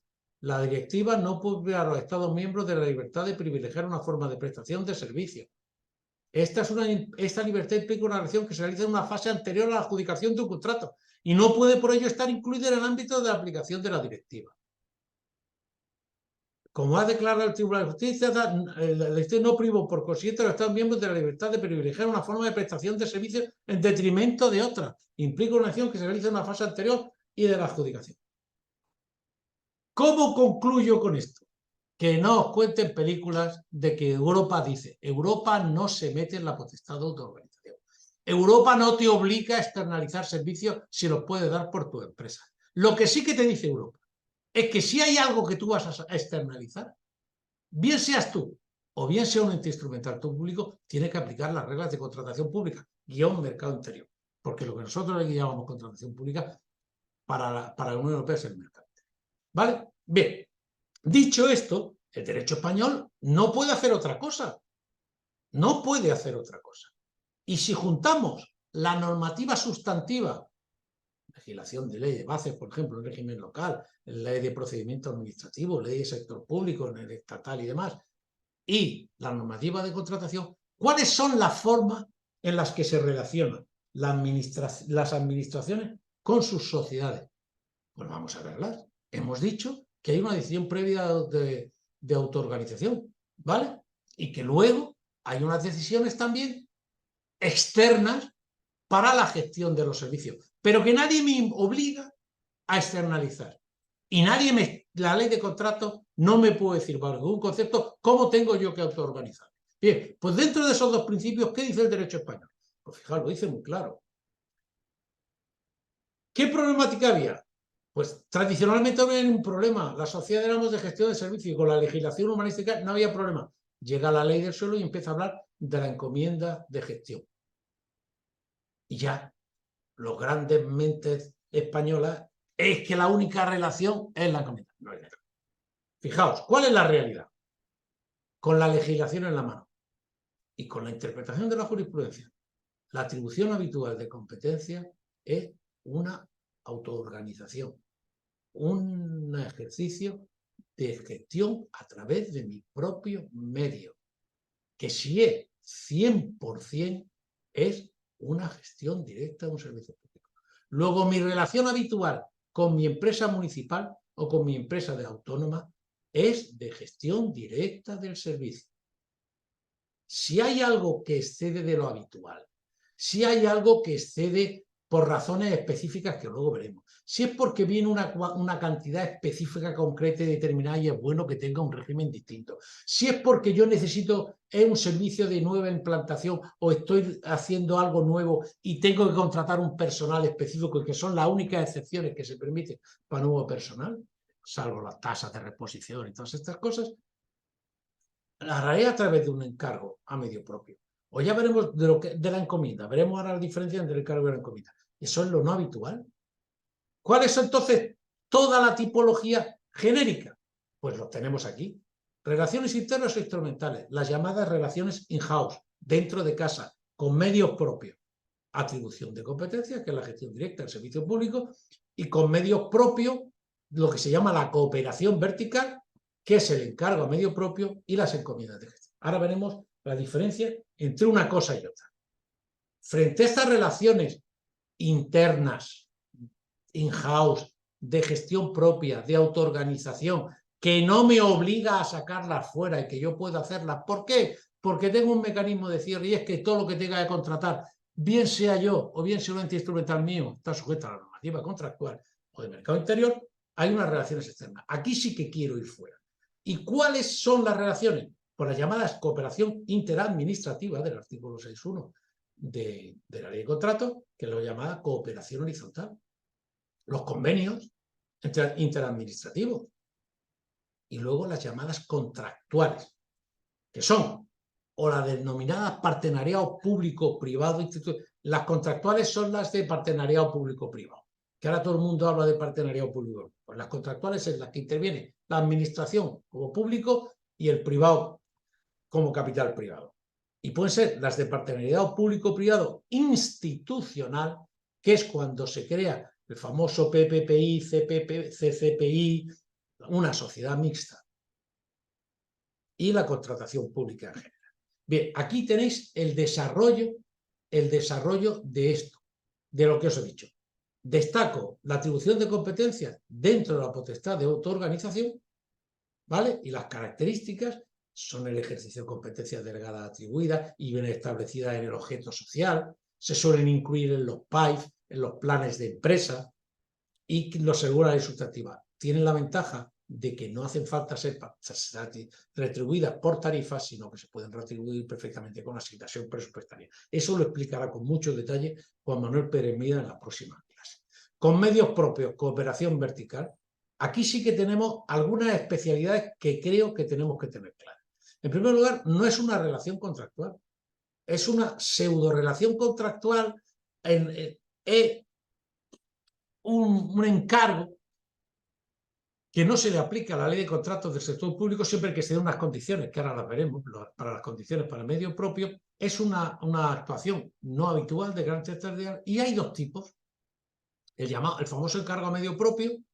¿Por qué? Que antes sí que se llamaba todo igual la encomienda de gestión, pero se llamaba igual la encomienda de gestión de la ley de derecho, de la legislación procedimental, de la ley de procedimiento administrativo como la ley de contrato. Esto nosotros distinguíamos desde siempre y utilizábamos la encomienda de gestión y el encargo de gestión.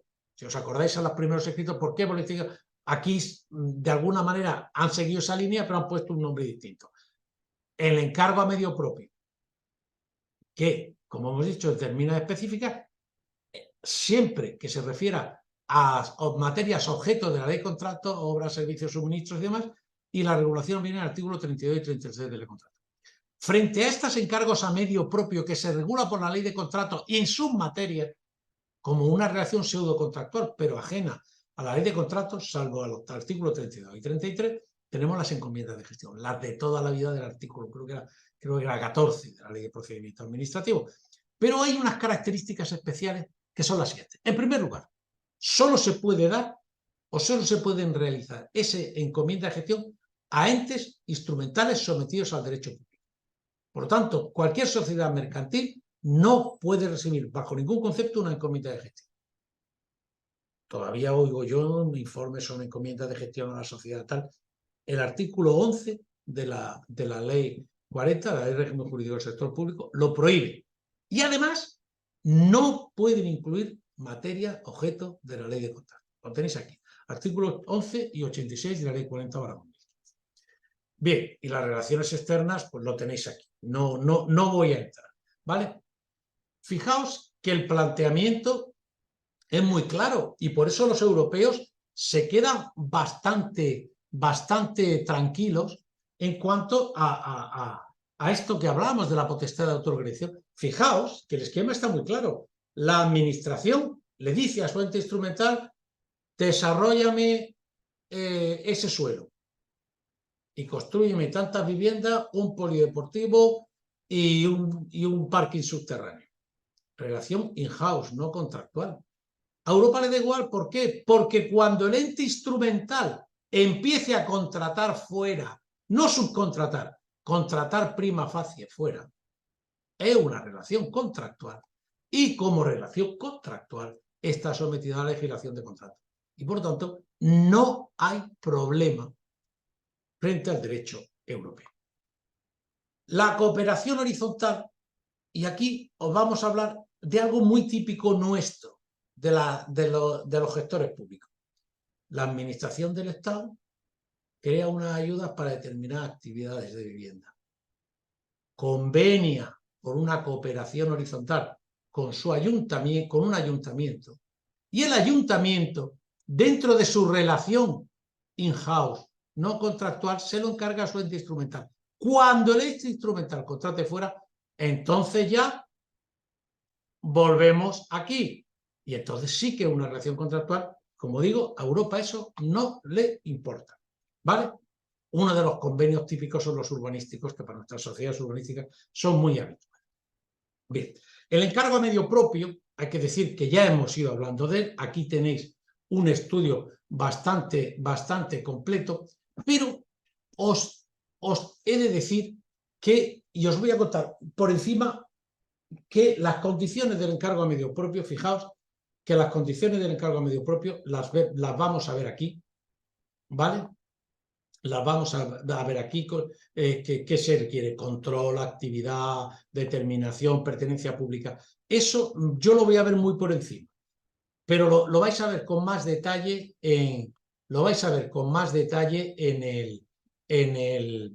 con Juan Manuel Pérez Mira la próxima semana. Yo lo que quiero, como nos queda poco tiempo, es destacaros un poco cómo ha sido la evolución y cómo se ha ido clarificando. Fijaos,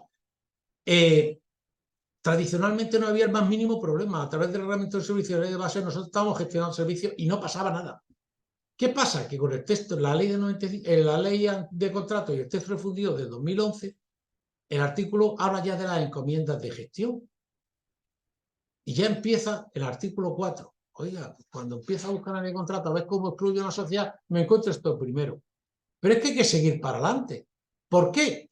Porque el artículo, la ley, el texto refundido, que en mi sentido estaba con el problema del artículo 4 que mezclaba muchas cosas, la gestión por la propia administración y la encomienda de gestión, el artículo 8 dejaba muy claro, cuando hablaba del contrato de gestión de servicios públicos, que las disposiciones, cuando hablaba de la gestión directa, que las disposiciones de esta ley referidas al servicio no serán aplicables en aquellas en que la gestión del servicio público se efectúe mediante la creación de entidades de derecho público destinadas a este fin, ni aquellas en que la misma se atribuya a una sociedad de derecho privado cuyo capital sea en su totalidad de titularidad pública. Es decir, como es una potestad de autoorganización, yo con mi sociedad no estoy celebrando un contrato de gestión de servicios, le estoy ordenando o le estoy atribuyendo una función y tiene que cumplirla. Y eso no está sometido a la ley de contrato. ¿Qué pasa? Que cuando vemos los primeros textos de la ley de contrato, vemos que ese artículo 8 se ha olvidado. Estamos en un contexto en el que todos nos quieren meter en la gestión de servicios, que antes estaba relativamente claro, perdonad que lo estoy mareando, que antes estaba relativamente claro entre lo que era la encomienda de gestión y lo que era la gestión directa del servicio, pero que eso ya no aparece en la nueva ley del 17. Y entonces nos reunimos tejedor, nos reunimos varios, y vamos a ver cómo, bueno, pues vamos a hacer lo siguiente. Nos han metido algo que es lo que se llama la idoneidad cuantitativa, que ahora lo comentaremos también, pero en telegrama. Bien, pues vamos a intentar dejar claro que una cosa es el encargo a medio propio y que otra es la gestión de servicios. Y lo vamos a utilizar a través de este sistema del tema de la idoneidad cuantitativa que ahora veremos. ¿Y qué vamos a hacer? Pues vamos a introducir una enmienda que se introdujo a través del PSOE, a través del PSOE y de la coalición canaria, y que se habló con todos los partidos políticos, lo vieron razonable y dijeron que se ponían de perfil. Y vamos a meter el inciso del artículo 8 antiguo de la ley de contrato, que no será aplicable en los casos de la gestión de servicios se efectúe mediante la creación de entidad de derecho público. Es decir, volvíamos al texto del 8.2, ¿vale? Y al final se incluyó. ¿Qué pasa con esto? Pues que entonces, vale, sí, de acuerdo, pero ¿cuándo se gestiona servicios y cuándo se hace encargo a medio propio? Todo es medio propio. Pues fijaos, y enlazamos con lo de las sociedades urbanísticas y las leyes de urbanismo. Oiga, es que lo habitual es la gestión directa del servicio, lo excepcional es el encargo a medio propio. ¿Y dónde dice eso? Mirad qué claro lo dicen las legislaciones urbanísticas de la Comunidad Valenciana y de Castilla-La Mancha y de Aragón, sin ir más lejos.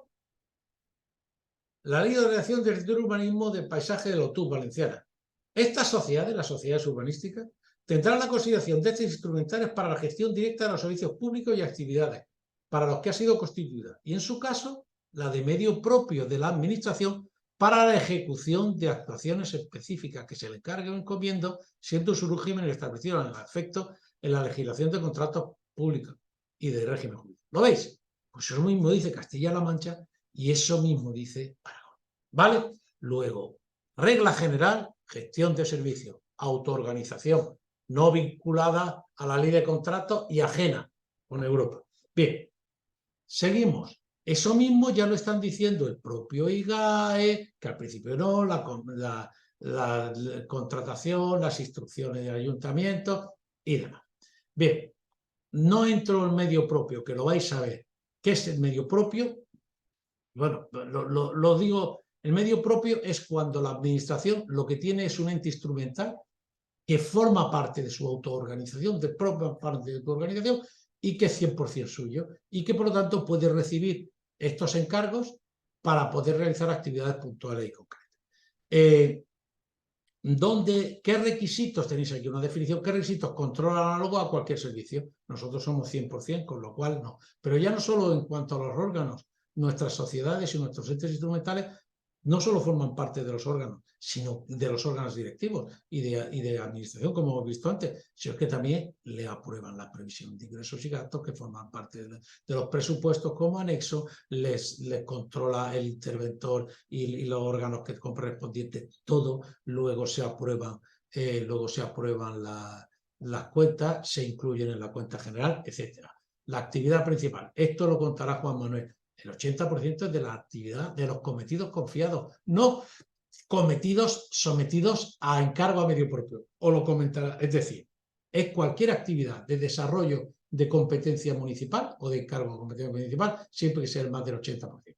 Lo veréis, Juan Manuel lo explicará con más detalle y lo tenéis aquí. La determinación que deben de estar el carácter de medio propio en los estatutos, la pertenencia pública al 100%. Bien, tenéis aquí... ¿Qué creo yo que ya quiero concluir y me quedan 2 o 3 minutos que quiero dejar? Fijaos, hay que decir que en España tenemos un requisito específico, que es el requisito de la idoneidad cuantitativa. Es decir, Europa dice que si un ente instrumental mío recibe un encargo, tiene que ser idóneo para ejecutar ese encargo. Eso está clarísimo. Yo no le puedo encargar a una sociedad mía que no puede que me gestione un suelo. Pero lo que no me puede decir a mí la ley es que si yo se lo encargo, no pueda externalizar parte de la contratación o una gran parte de la contratación. ¿Por qué? Porque, entre otras cosas, la propia sociedad urbanística tiene prohibido ejecutar ella misma las obras. Y entonces, cuando vimos que el proyecto de ley hablaba de que yo no podía contratar fuera más del 50%, digo, madre mía, el problemón que vamos a tener. De entrada, podemos defendernos con que la ley específica excluye la ley especialis de los leyes generales. Y como nosotros tenemos una legislación contractual, de una legislación urbanística, de asociación urbanística, que nos prohíbe ejecutar materialmente las obras, si las externalizamos, no estaremos en... Pero bueno, eso puede ser complicado. Entonces, ¿qué hicimos? Pues hablamos con los distintos partidos, como os he dicho antes, y dijimos, oiga, vamos a esa obligatoriedad de no poder externalizar más del 50% de la actividad encomendada o encargada, vamos a limitarlo cuando lo que yo tenga es, como decíamos en el mismo supuesto anterior, lo que yo tengo una sociedad específica para eso. Si yo tengo una sociedad específica para eso, Europa no me impone esa cuantía. Y limitarme eso no tiene sentido si va en contra de su propia legislación. De tal manera que, imaginaos, el ejemplo, hazme 50 viviendas. En el momento que yo encargue el 50%, es que se encargue a una empresa que me ejecute la obra, ya estoy cargando más del 80% estoy externalizando más del 80% del valor del encargo. Luego eso no tenía mucho sentido. Y entonces conseguimos meter esa excepción. Oiga, amigo, es que cuando usted sea una sociedad que se dedique a gestionar los servicios, usted tiene las mismas reglas que la administración y no tiene estos mismos límites. Y por lo tanto, se podrá acceder ese servicio, porque además es que va a encontrar, no, oiga, es que ¿qué nos pasa? Que cuando conseguimos conseguir la ley, que se haga esa enmienda y que se justifique esa enmienda, ahora han salido alguna interpretación. Es que eso no está para eso. Eso está para otra cosa. Esa excepción no está. Vamos a la interpretación auténtica. ¿Y cuál es la interpretación auténtica? La que hace el legislador. ¿Para qué se incluye este último párrafo? Igualmente no se da aplicación a los supuestos en que la gestión del servicio público se preste por una sociedad y tal. ¿Para qué se incluye? Pues vamos a ver por qué se incluyó en el trámite parlamentario. Y en el trámite parlamentario, el propio legislador explica por qué incluye. ¿Y dónde lo explica? En el fundamento de la enmienda. Y eso se dice.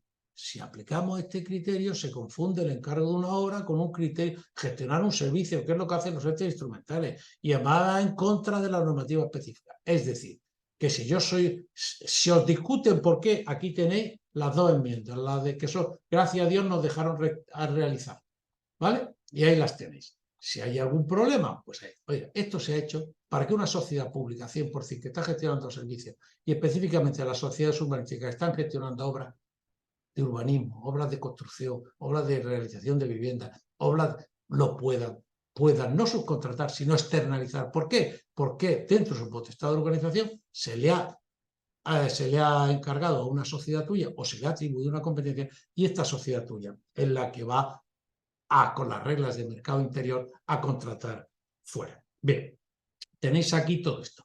Sin más, yo creo que me he ido 3 minutos de lo que me habías dicho, Fernando. Sí, Pero estamos bien, bueno, Enrique, 2:10, 2:15, pero bueno, estamos en plazo. vale. De todas las maneras, como digo, a todos se os darán las diapositivas. De todas maneras, esto no es nuevo, me lo habéis oído otras muchas veces. Lo tenéis ahí y bueno, ya por lo menos lo que yo quería es que vierais un poco el bosque y los elementos fundamentales de nuestros entes instrumentales, porque luego ya veréis cómo se relaciona económicamente con sus sociedades, cómo contrata, cómo específicamente gestiona vivienda y cómo específicamente gestiona servicio y cómo genéricamente gestiona, ¿cómo se llama? Viviendas y planes de vivienda. ¿Vale? Bueno, Fernando, pues yo con Vale, esto, fenomenal, Enrique. En primer lugar, oye, muchas gracias. Has hecho un panorama extenso que yo creo que es bueno que el PowerPoint lo envíes porque es un auténtico manual de cómo se gestiona una empresa pública. La verdad que recuerdo con nostalgia cuando hablabas de los números de los consejeros, que llegamos a hacer jornadas por una resolución muy curiosa del año 98 que limitaba al 9 aplicando ese reglamento de régimen local que hablabas del año 55, y ¿no? que Pero bueno, decía, y que no entendía el fundamento de ello, ¿te acuerdas? Pero ya, sí, que por eso, tenía que bueno, aplicarlo. Sí, sí, sí, sí, que era sí. inconstitucional, que vamos, que El era registrador de constitucional, Leganés, que la creo que era. Constitución no lo había derogado, en fin. Sí, sí, sí, sí. Yo creo que hay mil cosas a preguntar. Vamos a empezar, si te parece, Enrique, por las preguntas que están aquí. Las voy leyendo y ya vas contestando tú y vamos entrando en una interactuación, ¿no? Hay un asistente que pregunta, ¿un consejero delegado que es cesado y nombrado de nuevo en el Consejo de Administración puede cobrar la indemnización de 7 días de su nuevo contrato de alta dirección si ha firmado uno nuevo?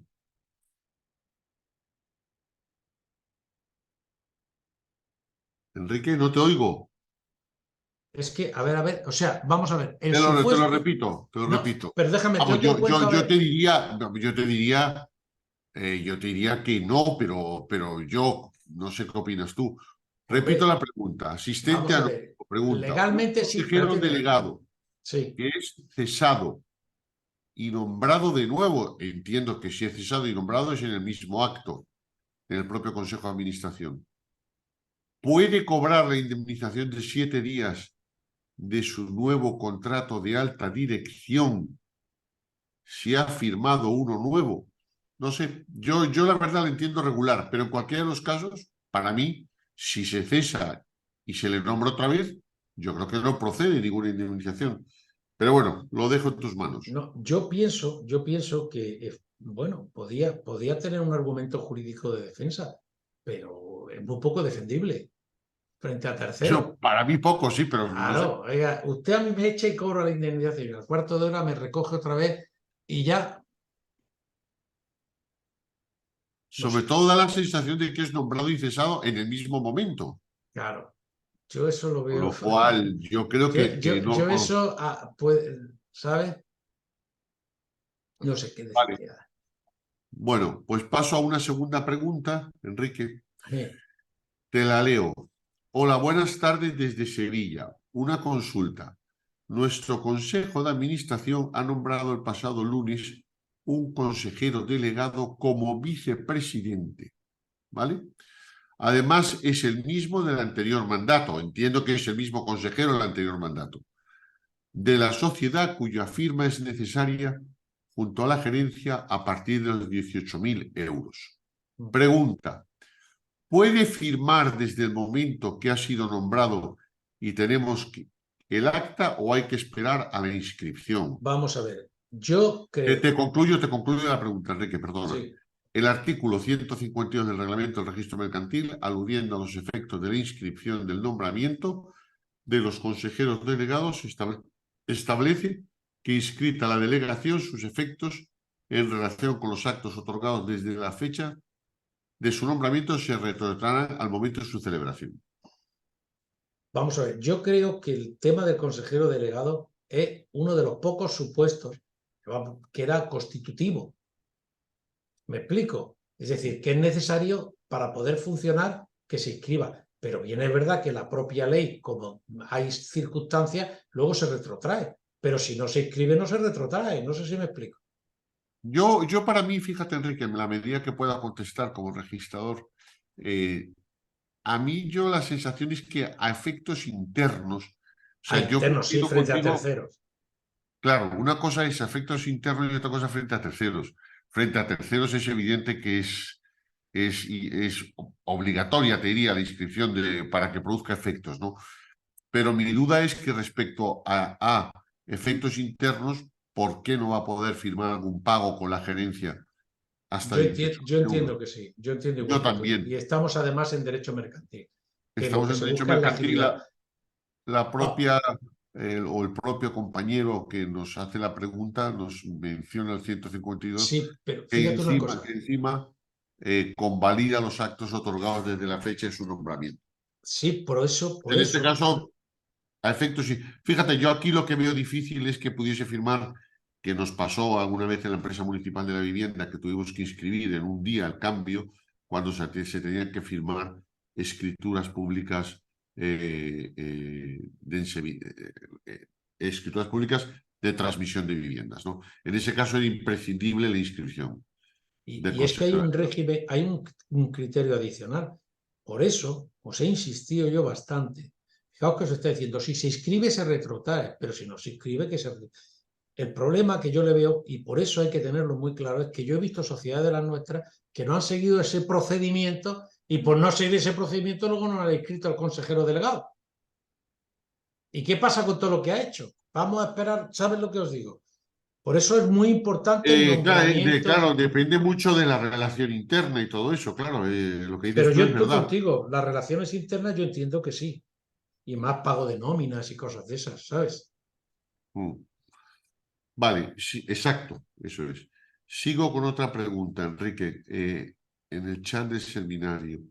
Le han retirado una pregunta que ya, perdonad, espero que me toque marchar. Vale. Mira, Sonia Irimia de Sevilla Activa, la indemnización es del anterior contrato. Yo creo que se está refiriendo a la primera pregunta, Enrique. Bueno, Aunque pero sea del anterior contrato, habría que ver los términos del contrato, pero si se le cesa y se le nombra en el propio acto, a mí me parece un cierto, no sé, no te decir sí, fraude no, de no, ley, no. pero parece Puede, complicado cobrar los 7 días, ¿eh? y Sonia. puede ser mal Ahora, explicado. habría que leer los términos del contrato, no lo sé. Y las circunstancias, pero también puede ser mal visto de puerta Sí, afuera. a mí me parece feo, muy feo. Que se te nombre en el mismo momento y cobres un contrato por 7 días, la verdad que parece feo.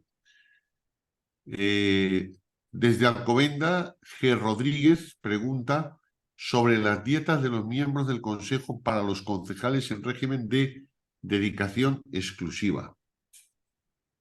Dice, no sé si lo entendí bien. ¿Has dicho que no pueden cobrar? Por lo contrario, es decir, precisamente los consejeros, vamos a ver, tradicionalmente, si tú tienes dedicación exclusiva, tú no puedes cobrar por asistencia por asistencia a determinados actos, pero si es una sociedad, sí. Las dietas las puedes cobrar. Vale. Y hay una última pregunta, Enrique, que estaba en un sitio distinto. Yolanda, del Patronato Municipal de Viviendas de Salamanca, te pregunta, ¿sería posible comentar brevemente las peculiaridades del régimen de los órganos del gobierno, comentando para las sociedades respecto de las EP? Gracias. ¿Cómo? De los EPEL. Habla de las EP. Sí, de las entidades empresariales locales. No sé exactamente lo que es. Sí, sí, vamos a ver, eso era algo que tenía el Estado, que no tenía la administración local, y que se Ah, introdujo en la reforma del 57, que decíamos entonces que era de su padre y de su madre, que nadie sabía exactamente lo que era. Vamos a ver, eso será que vosotros qué tenéis, un consejo rector, ¿no? bueno, no es directa la respuesta. No lo sé. No, no, No, ella pregunta solamente, ¿sería posible comentar las peculiaridades del régimen de los órganos de gobierno, comentando para las sociedades respecto de las EP? Gracias. pero fíjate, en cuanto a su régimen, que claro, primero tienes los estatutos, luego tienes unas circunstancias distintas, no son exactamente los mismos órganos. Pero eso si quieres, tenemos un estudio hecho por ello, si quieres te lo mando y os lo contamos. Pero vamos, lo que es retribución y compatibilidades y demás, no tienen la regulación específica del derecho mercantil, pero sí que tienen unas responsabilidades muy similares. ¿Sabes? Y sobre todo con retribuciones y demás. Pero eso si tú quieres, nosotros hicimos un pequeño estudio, te lo mandamos y ya está. Vale, pues... mira, Yolanda dice, perdón, es que no me funciona el micro. Dice, tenemos consejo de administración. Lo que te dice es que a tu pregunta que qué órgano de gestión tiene, te dice, tenemos consejo de administración. Ah, vale, tenéis consejo de administración. Pues entonces yo Sí, entiendo que, vamos a ver, no es un órgano mercantil, porque no es mercantil, pero sí de alguna manera también se somete al derecho privado. Yo creo que habrá que ver qué dicen exactamente los estatutos con ese claro. consejo de administración. Habrá que ver Sí. qué dicen exactamente los estatutos y cómo lo habéis constituido. Porque los Vale, estatutos los cualquier... aprobaría el pleno de la corporación y tendréis un reglamento, por lo menos un reglamento Sí, de seguro, funcionamiento. tiene que haberlo Claro. de régimen de funcionamiento interno. Bueno, Yolanda te contesta, Enrique, de acuerdo, si es posible que me lo mandéis, os lo Vale, de agradezco. todas las maneras, si quieres, Yolanda, llámame y me cuenta exactamente el problema y lo contamos. Vale, pues poco más, Enrique, son cerca de Aquí las hay una 12. mano argentina. ¿Una mano? Sí, Argentina, aquí. ¿Dónde? ¿Quién puede habilitar a Argentina que tiene micrófono? A ver, Argentina. ¿Veis ¿Dónde lo aquí ves? que hay una mano levantada? Ah, no, en mi pantalla no. Ahora ya no. Pues entonces la Argentina La no. bajada. En mi pantalla no hay nada. Están hechas todas las preguntas, Enrique. Vale, pues fenomenal.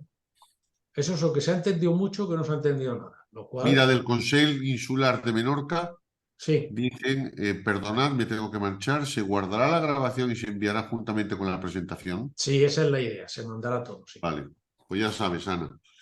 Hola. O sea que yo creo, Sí, ve, Miguel Ángel, dime, Miguel Hola, ¿qué Ángel. tal? Soy José Miguel del Instituto de Vivienda de José Miguel, Fuenlabrada. perdón, te he dicho, sí, José Miguel, dime. José Mira, Miguel, hola, buenos días. buenos días. Os quería plantear una pregunta sobre el consejero delegado. Nosotros estatutariamente tenemos recogido como órgano de gobierno el consejero delegado, pero no está nombrado ni nunca hemos tenido esa figura. ¿Deberíamos de nombrarla como tal? Si está recogido en nuestros estatutos.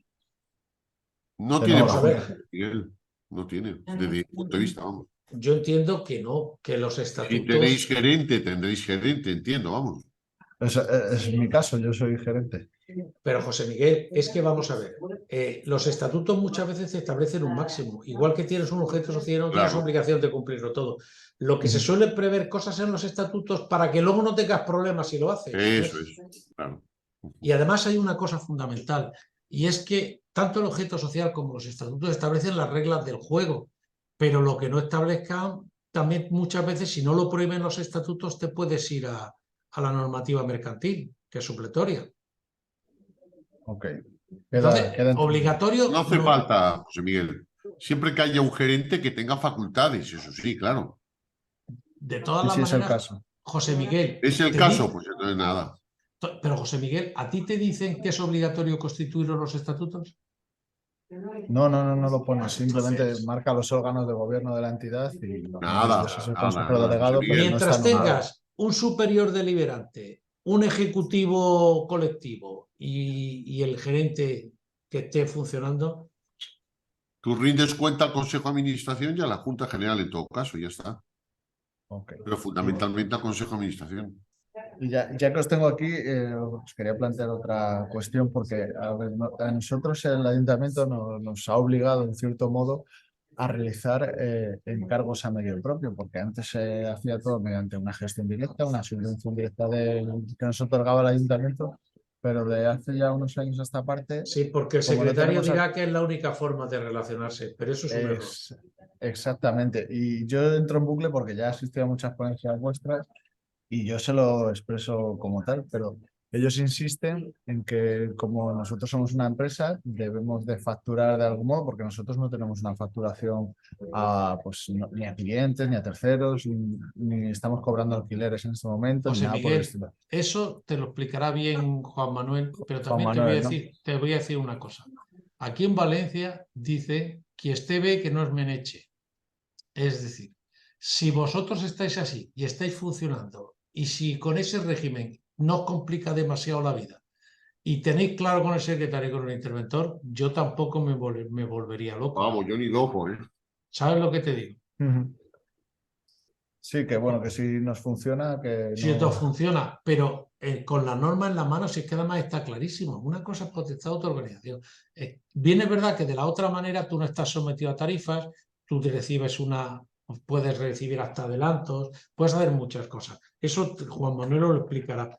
Pero si tú tienes a alguien, ya te digo, oiga amigo, es que usted solo se puede relacionar a través de encargo medio propio. Oiga amigo, ¿qué me está usted contando? Sí, pero mira, oye, no compliquemos la vida, que me haya dicho más de uno, no compliquemos la vida, que así estamos y estamos funcionando bien. Pues vale. ¿Sabes? Cada Sigamos. maestrillo tiene su librillo. Bien, está funcionando, o sea, Enrique, la fórmula funciona. sí, Sí, pues déjala así, José Miguel. Muchas gracias. Lo que funciona no lo toques. Gracias. Nada. Oye, Enrique, Yolanda, te voy a resumir las 4 preguntas juntas. Te sí. dice, ¿podríais comentar el 17.2 respecto de la constitución de los órganos colegiados en la ley 40/2015, que creo que es la del sector público, ¿no? Pero la del Dice, sector público, a ver, para la válida constitución del órgano, a efectos de la celebración de sesiones, deliberaciones y toma de acuerdos, se requerirá, da la impresión que esto lo ha copiado se requerirá la asistencia presencial o a distancia del presidente y secretario, o en su caso de quienes le suplan, y la de la mitad al menos de sus miembros. Y por último, tanto el presi como el secretario son miembros del consejo, el secretario sin voto. pero y eso es que no entiendo la pregunta. Debe estar ligada a esa figura de la EP, vamos, que te comentó antes. Entonces Pues, dice que tiene consejo de administración, que si puedes comentar el 17.2 de la ley 40/2015, y por último, que para la válida constitución del órgano, a efectos de la celebración de sesiones, se requerirá la asistencia presencial o a distancia del presidente y secretario, o en su caso de quienes le suplan, y de la oye, ¿quieres mitad. que hagamos una cosa? Ahora, cuando acabemos, Sí, Yolanda, quédate con llámame, Enrique, sí, Yolanda, sí. llámame y lo hablamos, porque a la Yo creo que gente. es mejor porque Tú faltan tienes datos. llámame a VS ahora mismo cuando acabemos y hablamos.